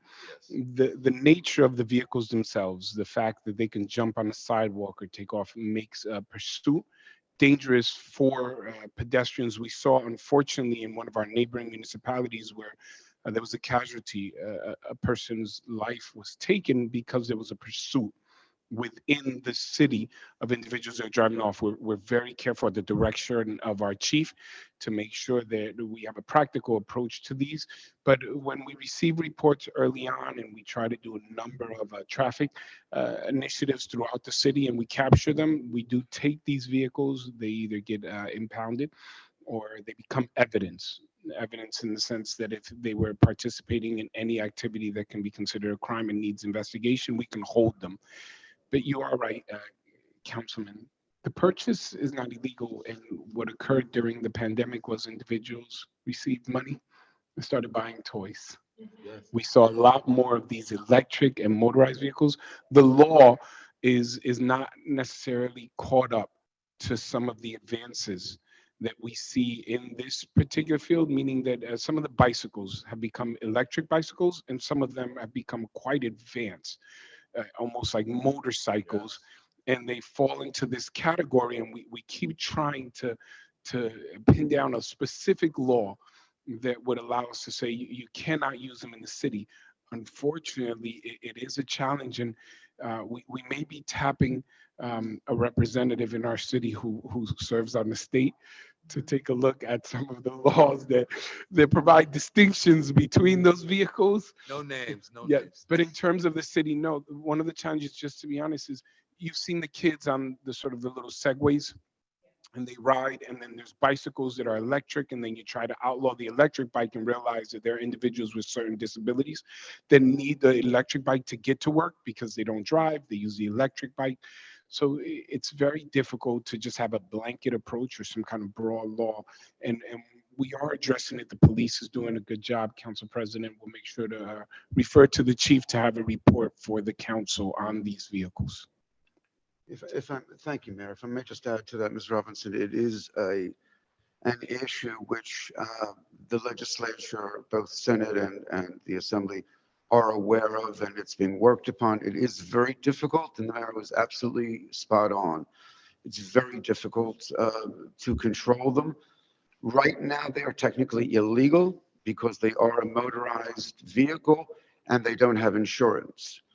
They are required by law to have insurance. The insurance company's response is, but you're not a legal vehicle. So it's a back and forth, and the bottom line is, right, but they are certainly taking much of the thought and concern of the state on the issue. How it resolves itself, I'm not quite sure. But if the mayor's pushing me again on resolutions, it's all the time I seem to be listening for more and more guidance as days go by. Anyone else wish to address the council? Yes, sir.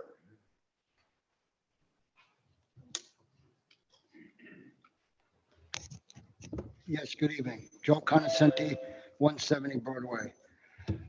My question that I have tonight has been bothering me for the weekend. I received a call the other day that someone with a shopping cart was up by Third Ward Park and ripped off the plaque that was on one of the stones. And the plaque was a Medal of Honor. And what happened was one of the officers seen it and caught it And I don't know where he took it to or where it is as of today. So I don't know if any of you know about it. I don't know if the chief knows about it. But I would like to know because to have it put back up. Because that's our first Medal of Honor of the city of Passaic.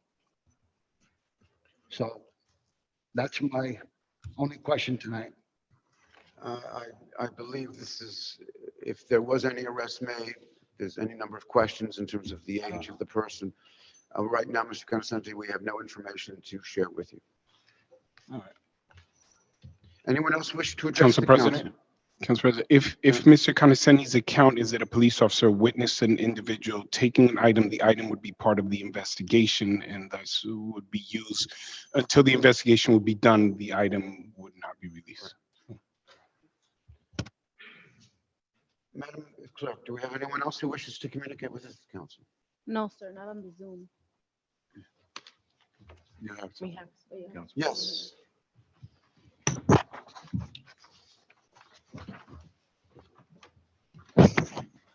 Good evening, Council President. Good evening, Council. Good evening, Mayor. Good evening, everybody. Good evening. Daniel Mayer, 1717 Dakota Street, Passaic, New Jersey. I congratulate the council on having problems. Good problems. The pastor said so eloquently, the good old days weren't so good. I live in this city for the better part of 35 years. Now, most of you probably live here for longer, but our perspective is a little different. As a child, just a mere 10 years ago, a little longer than that, I will tell you that I had rocks thrown at me in Benson Court, just a block and a half away from my house, because I was Jewish. On Brook Avenue, there was a motorcycle gang some of you may be familiar with called the Hells Angels that would drive by every Saturday morning when we were walking to shul, and they'd scream, Heil Hitler, and give the salute. I'm sure these things happen in other places in the city. My bike didn't reach that far because my parents didn't let me go to other parts in the city because they weren't safe. I will tell you, as a parent today, there's no part of this city that I won't let my children go to. We go to the parks down by the river. We go to Third Ward Park, one and the same. These are good problems. When I look at the agenda, I have questions. There's things I don't like, but then I remind myself, that's a privilege. We're in a good place if these are my problems. So congratulations. Thank you. Thank you. Thank you, Mr. Mayor. Anyone else wish to address the council? Seeing no hands, I'll move to close the public portion. Second. Motion and second to close public portion. Roll call, please. Councilman Monk, Yes. Councilman Love, Yes. Councilwoman Mello, Yes. Councilman Schwartz, Yes. and Council President Chair. Yes, thank you. We're up to Roman numeral 7 on our agendas. Number 1, proposed ordinance 2377-23, an ordinance authorizing municipal nonpartisan early voting in the city of Passaic as authorized by NJSA 19:LSA-1 et sec. Is there a motion, please, to open public? So to- moved, Council second. President. Motion and second. Roll call, please, to open.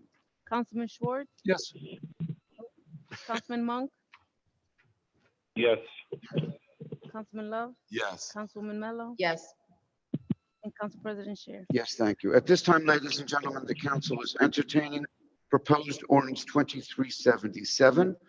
Is there anyone who would like to address the council on this item and this item only? Seeing no hands, I'll move to close the public portion. Second. Motion and second. Roll call, please, to close. Councilman Monk, Yes. Councilman Love, Yes. Councilwoman Mello, Yes. Councilman Schwartz, Yes. and Council President Chair. Yes, thank you. Mr. Fernandez, this allows, as the mayor said, 2 days of extra voting? That's correct. Okay, so this is a value judgment on behalf of this council and this administration that we believe that the more availability of voting is well worth any kind of cost. That's correct. Very good. Is there a maker of the motion? Move. Second. Motion and second. Roll call, please, on the bill. Councilman Monk, Yes. Councilman Love, Yes. Councilwoman Mello, Yes. Councilman Schwartz, Yes. and Council President Scher. Yes, thank you. The bill is passed. Next, proposed ordinance 2378-23, an ordinance amending Chapter 295 Vehicles and Traffic, Article 12 Schedules, Section 22, Schedule 3, no stopping or standing of the City of Passaic Code. Is there a motion, please, to open So public hearing? move it. Motion, second, Second. please. Roll call, please. Councilman Monk, Yes. Councilman Love, Yes. Councilwoman Mello, Yes. Councilman Schwartz, Yes. and Council President Scher. Yes, thank you. We have just opened public hearing. Yes, sir. Ladies and gentlemen, at this time, the council will be deliberating proposed ordinance 2378. We welcome your input and thoughts and ideas on this item and this item only. Seeing no hands, I move to close the public portion. Second. Motion and second to close. Roll call. Councilman Monk, Yes. Councilman Love, Yes. Councilwoman Mello, Yes. Councilman Schwartz, Yes. and Council President Scher. Yes, thank you. Rick, on this ordinance, we're looking at scheduling. Is that primarily it? No, Council President, so on ordinance 2378-23, this is actually to restrict parking on a very narrow street for public safety access. This is Schneider Place, pretty much just narrow enough to be considered, just wide enough to be considered a street, and almost to like the size of an alleyway. And there's 3 houses that are landlocked in the back. So at the mayor's direction, we actually walked there several times, and people that would park on the side would completely block any access to the homes in the back, creating a public safety hazard. Our engineers reviewed it. It is clearly within the state of New Jersey regulations for doing this limitation, and we feel that it's for the best interest of the public to restrict the parking on Schneider Place. I'm sure And Mayor, I the, just want to make sure that Council President, prior to this, we actually sent the fire department to paint a fire lane. It did not resolve the issue. People were literally parking right to the front door of people's homes because their homes go right to the street, and they couldn't get inside of their homes the way the cars were being parked. how big is Schneider? Schneider Place, like the business administrator so articulately put it, is just big enough to be a street, but not big enough for any car to park on it. So No, the reason I ask, Mayor, is I'm just amazed sometimes. People talk about government being so distant and far away. And here are 3 people living in a difficult situation. And your government is spending its time, its money, its efforts to make sure that we do the right thing. I just find that such a refreshing thing. We have public hearing. We closed the public Yes, hearing. sir. Is there a motion on the agenda? So move it. Second. Motion and second on 2378. Councilman Monk, Yes. Councilman Love, Yes. Councilwoman Mello, Yes. Councilman Schwartz, yes. and Council President Scher. Yes, thank you. Ladies and gentlemen, at this time, the council will be deliberating proposed ordinance 2379, an ordinance amending the city code of the city of Passaic, chapter 295, vehicles and traffic, article 16, bus stops, section 38, locations, to delete and relocate bus stops on Dayton Avenue. Is there a motion, please, to open So public moved. hearing? Motion Second. and second. Councilman Monk, Yes. Councilman Love, Yes. Councilwoman Mello, Yes. Councilman Schwartz, Yes. and Council President Scher. Yes, thank you. Mr. Fernandez, this ordinance is designed as a result of the construction of the new school complex on Dayton. the new school complex, and let's not forget the wonderful new shopping center that was created. This is to provide greater pedestrian safety as well as add additional parking spaces throughout that were being currently blocked by the bus stop. So that relocation actually adds a number of spaces and makes it safer to walk up and down Dayton Avenue. Okay, thank you. Ladies and gentlemen, at this time, the council is considering proposed ordinance 2379. Is there anyone who would like to address the council on this item and this item only? Seeing, Yes, ma'am. Could I have your name and address for the record? Evelyn T. Robinson, 222 6th Street, Apartment 2D.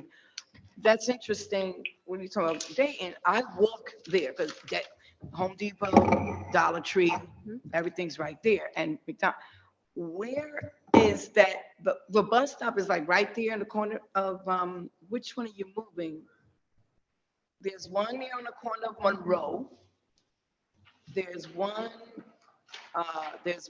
right there by the, all the way by the Home Depot, on that side. So if I may, Council President? Please. The location they're in now is the location in which would be passed on this ordinance. We did it as a pilot to make sure that, it would work. So it was kind of like, let's do it, check it out, make sure it works, and then talk to DOT and get the ordinance changed based on that calculation. So where you see it today is where it will remain. Okay, right there by. So there's one near, closer to the corner on President. There was Yes. one that was blocking the entrance to the shopping center, which is being removed, which was moved. Right. And now you were allowed greater access for the tractor trailers that were Oh, making okay. these turns in and out of that location, which is dangerous for pedestrians.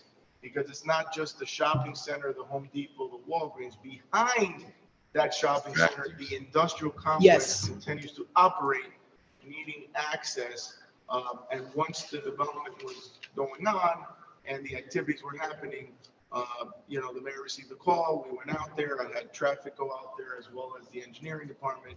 We moved the bus stops so that we can kind of see if it helped it. It significantly made a change, and we asked Okay. DOT for permission, and now we're here before the council. So like we're saying, what we see there is going to stay That's there. correct. That's not being moved. Okay, thank you. The one is Mattermore Street. Mattermore Street. That's Is there anyone else who would like to address the council on proposed ordinance 2379? Seeing no additional hands, I move to close the public. Second? Motion and second. Roll call to close, please. Councilman Monk, Yes. Councilman Love, Yes. Councilwoman Mello. Yes. Councilman Short. Yes. And Council President Scher. Yes, thank you. Is there a motion on the ordinance? So moved. Motion Second. and second. Roll call, please. Councilman Monk, Yes. Councilman Love, Yes. Councilwoman Mello. Yes. Councilman Short. Yes. And Council President Scher. Yes, thank you. We're up to proposed ordinance 2380. Yes, Yes? sir. An ordinance amending the designation of restricted parking for disabled persons by New Jersey license plate number. Is there a motion, please, to open public hearing? Move. Second. Motion and second. Roll call, please. Councilman Monk, Yes. Councilman Love, Yes. Councilwoman Mello. Yes. Councilman Short. Yes. And Council President Scher. Yes, thank you, ladies and gentlemen. At this time, the council will be deliberating proposed ordinance 2380. Is there anyone who would like to address the council on this item and this item only? Seeing no hands, move the, public portion. Close. There's a motion to close public, and there is a second. Roll call, please, to close. Councilman Monk, Yes. Councilman Love, Yes. Councilwoman Mello. Yes. Councilman Short. Yes. And Council President Scher. Yes, thank you. On the ordinance, or are we done? No, adopt. On the ordinance, there's a motion. Is there a second, please? Second. Motion and second on the ordinance. Councilman Monk, Yes.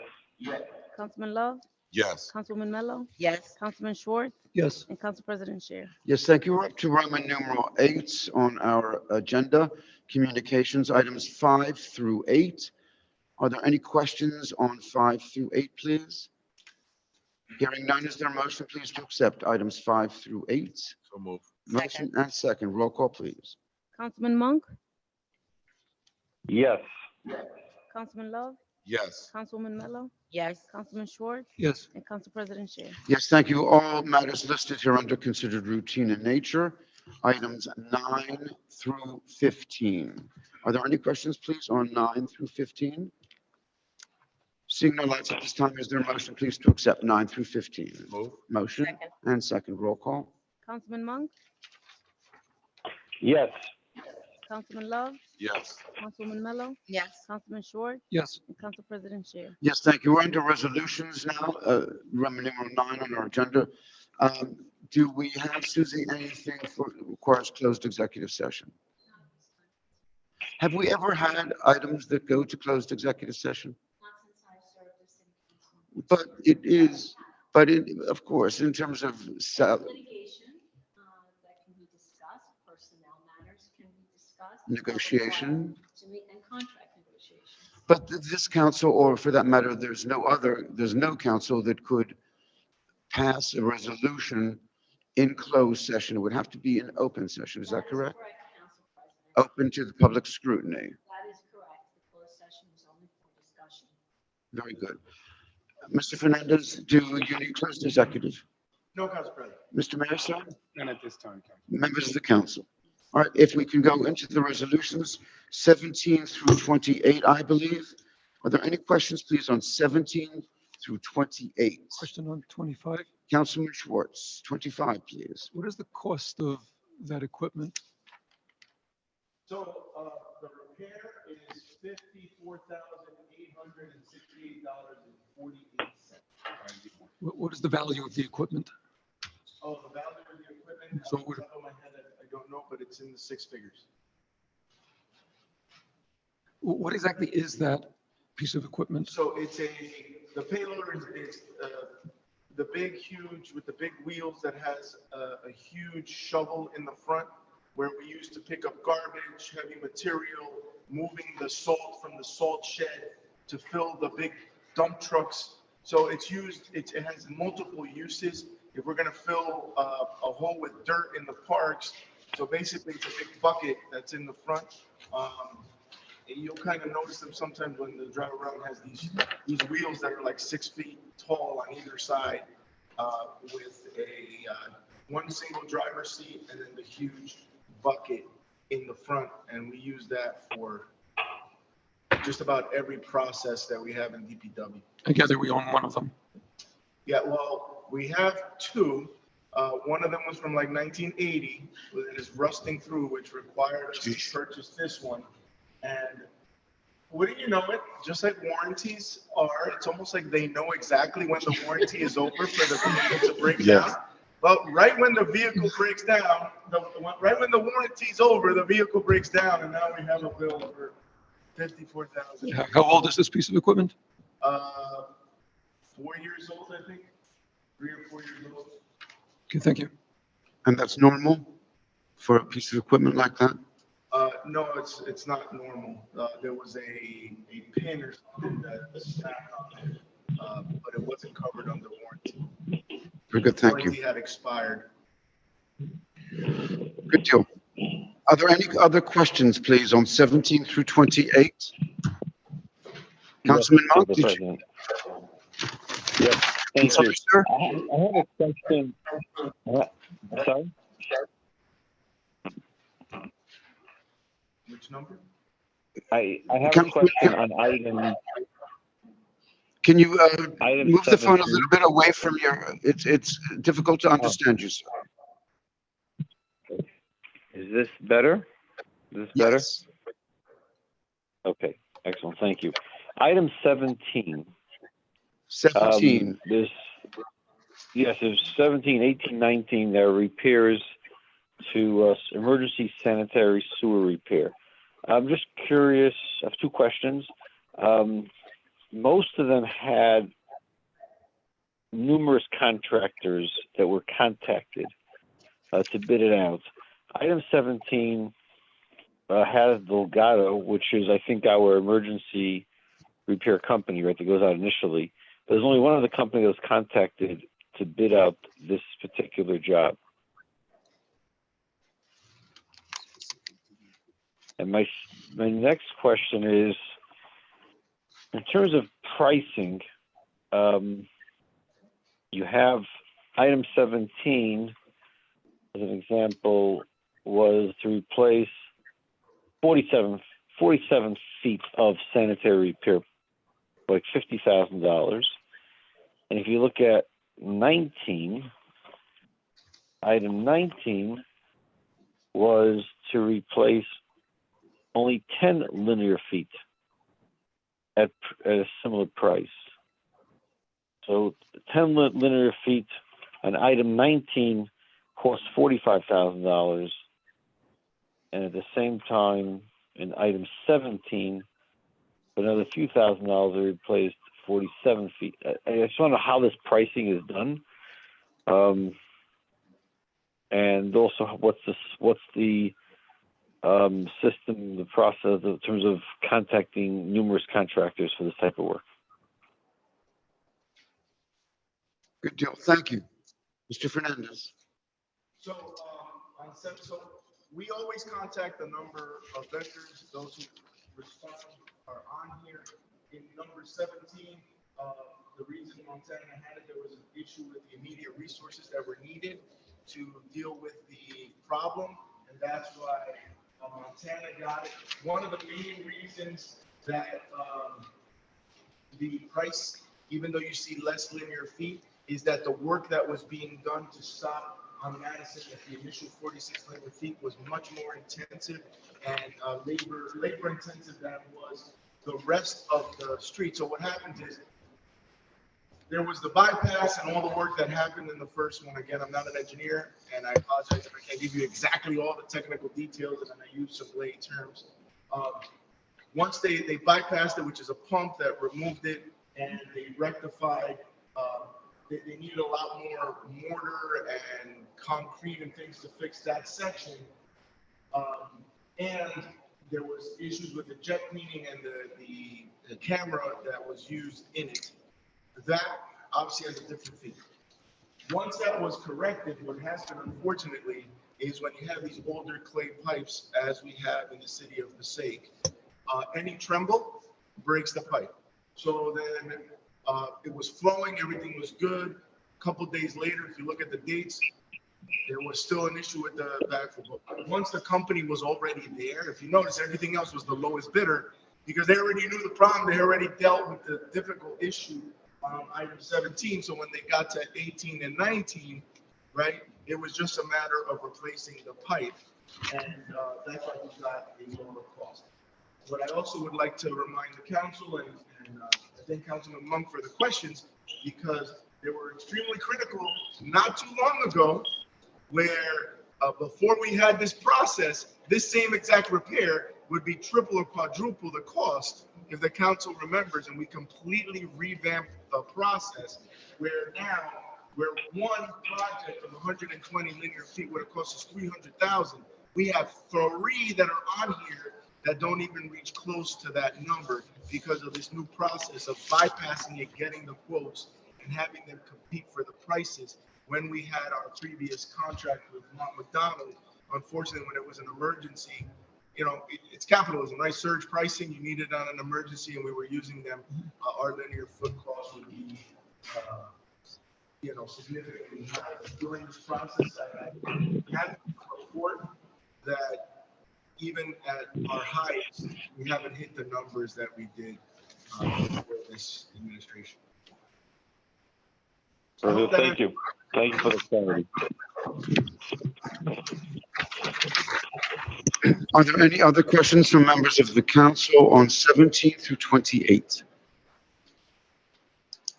Hearing none at this time, is there a motion please to accept items 17 through 28? So moved. Motion and second. Roll call. Councilman Monk, Yes.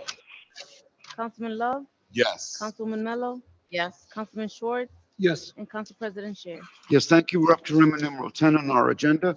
Ordinances for introduction and first reading. Number 29. Ordinance adopting a redevelopment plan block 2173, lots 9, 12, 14, 19, and 26 in the city of Passaic. And those refer to properties 813 to 819 Main Avenue, 821 Main Avenue, 823 Main Avenue, 254 Oak Street, 258-268 Oak Street. Before asking for a vote on this, Mr. Fernandez, what are we looking at? Why are there so many different? So I apologize if I get a little giddy because I think the council knows this is something that the mayor and I have been working on for quite some time. that are pre-existing, non-conforming, that have created major issues in a residential commercial area, and being able to put them together to have a meaningful, viable project in that area is significant. So the developers that originally had 3 of those parcels, which was the 258-268 Oak, and I want to say 821 Main, but they had those 2 properties, and they, with their hard work and discussions with the mayor and the administration, they were able to collect the other properties that surrounded it, all of which were pre-existing non-conforming in a commercial residential area. These were industrial uses, tire shops, which I know the chief got tired of us calling these. They were changing tires in the middle of the street.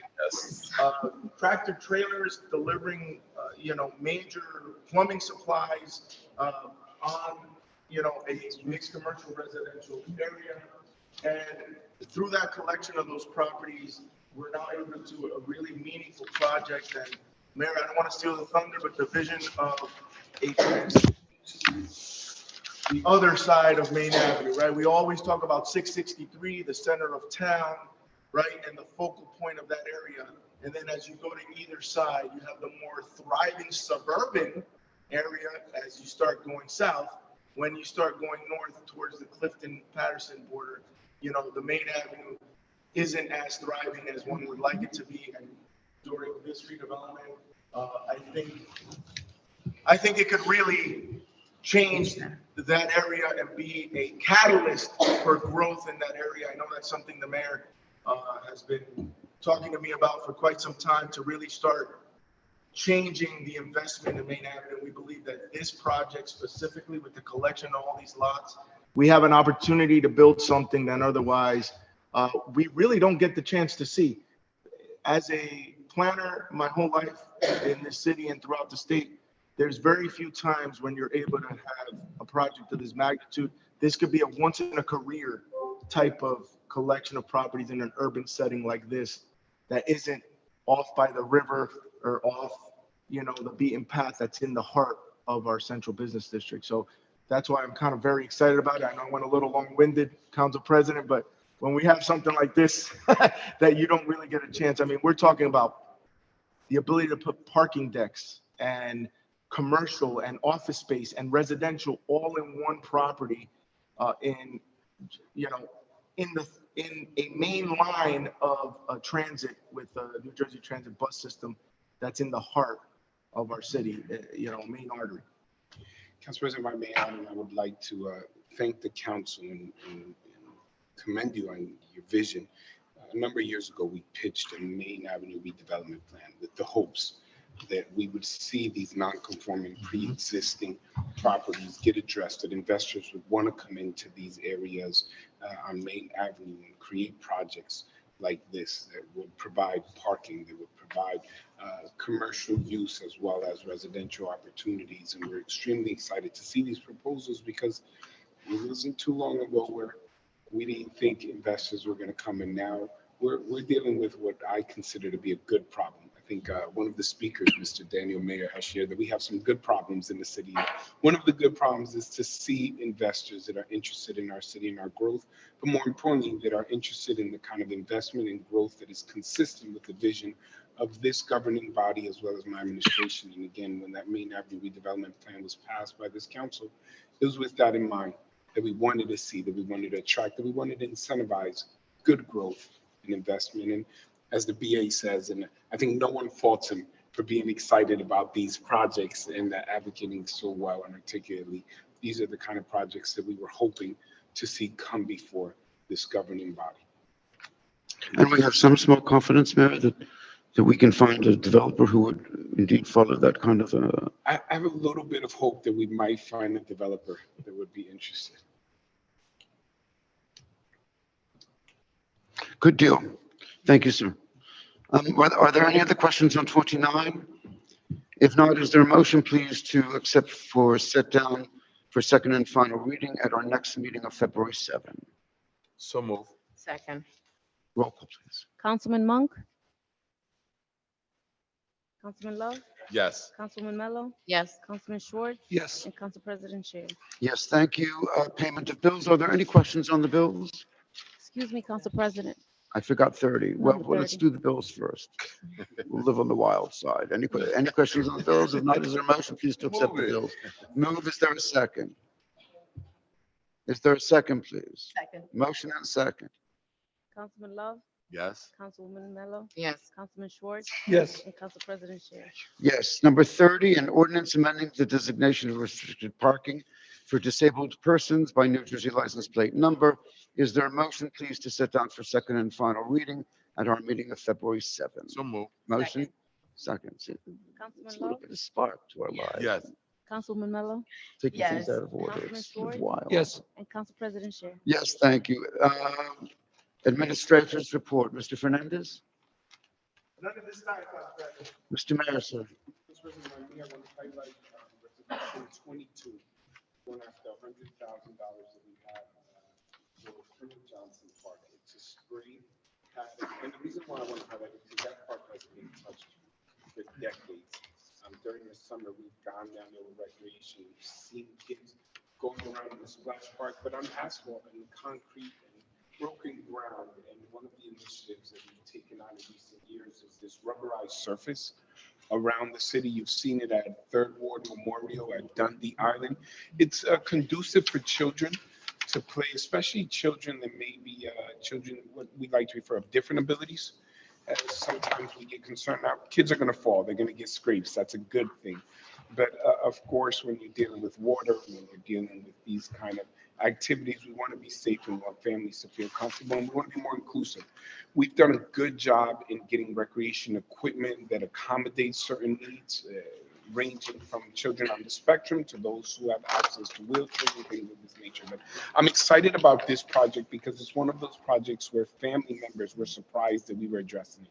We've talked about it. The council members have asked, what are we doing in addition to some of the grants that we've applied for to expand recreation opportunities? And this is one of those projects that I'm extremely happy about because it's going to make a real difference in a park that hasn't been touched for a while in terms of that kind of play.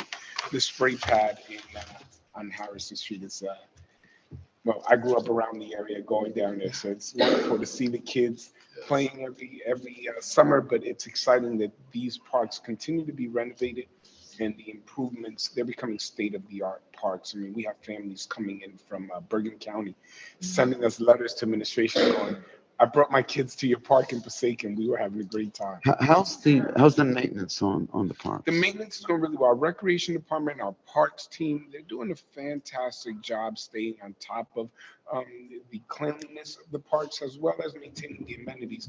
The additions ranging from whether we have new pickleball on Howard to the spray pad on Dundee. We just received an additional $6 million to unite Pulaski and Dundee. This is on top of the $12 million that we had before, just to add amenities such as benches, trees, art, dog park, bike ramps, all of these exciting things. And of course, whenever you add these programs, I think Mr. Mayor, Daniel Mayor, has shared good problems. I'm going to keep using that. You have good problems, right? We have more recreation, more opportunities for kids to enjoy the parks. We have picnic areas. We're very excited. But in this particular park that I mentioned, Dundee, we're coordinating with the county because we understand that some projects are bigger than what we can handle. So we make these partnerships to ensure that we can maximize the opportunity in terms of resources, whether that's staff, human resources, or equipment. So we maintain the parks with the county, like Dundee Island. Colonel Johnson Park, which is a little bit smaller, it's easier for us to stay on top of. And then in terms of my report, I wanted to add that we most recently had the MLK event and activity services at Mount Pilgrim Church with Reverend Sally and Dr. Carter. It's not Mount Carmel.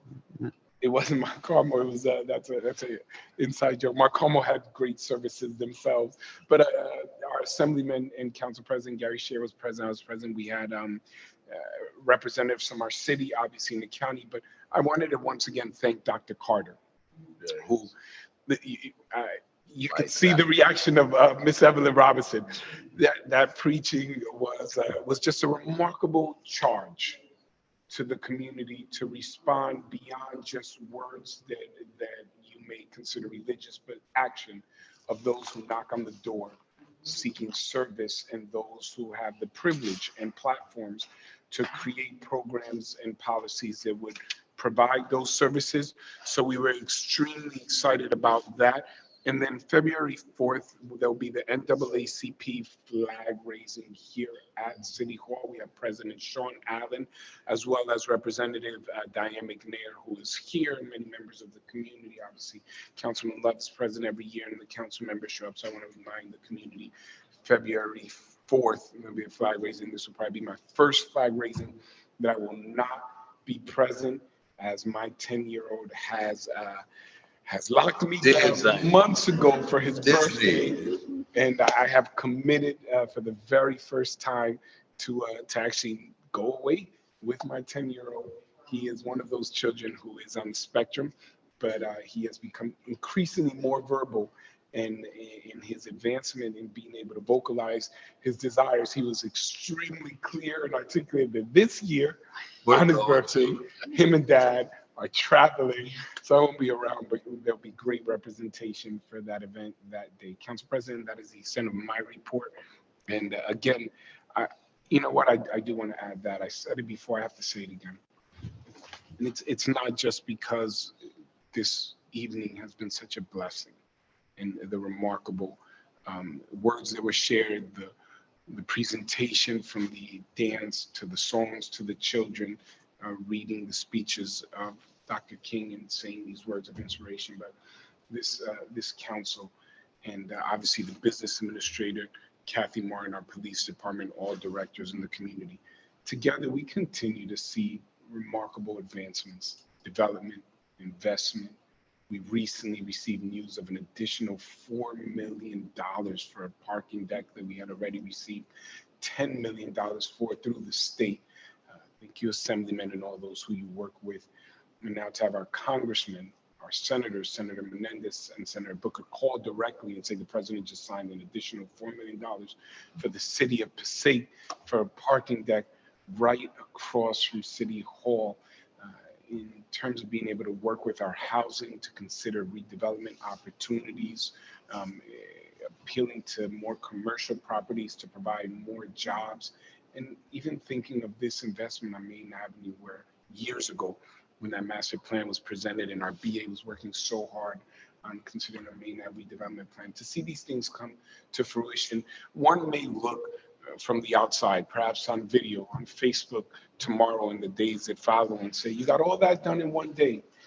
I would respond that you may hear about it in a day. The vote may occur in one day, but it is a result of years of committed individuals, different backgrounds and different experiences, bringing their collective knowledge and desire to serve the community in the most honorable way that we can, to bring all of that talent and heart and help, and to listen to the community in order to see these projects come to fruition. So today, I would say it's a good day in the city of Passaic, and I want to thank this council. Thank you. Thank you, Mayor. Thank you very much. Comments from the council?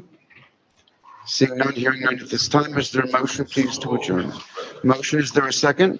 Second. Motion and second, roll call, please. Councilman Love, Yes. Councilman Mello, Yes. Councilman Schwartz, Yes. and Council President Scher. Yes, thank you. This meeting is adjourned.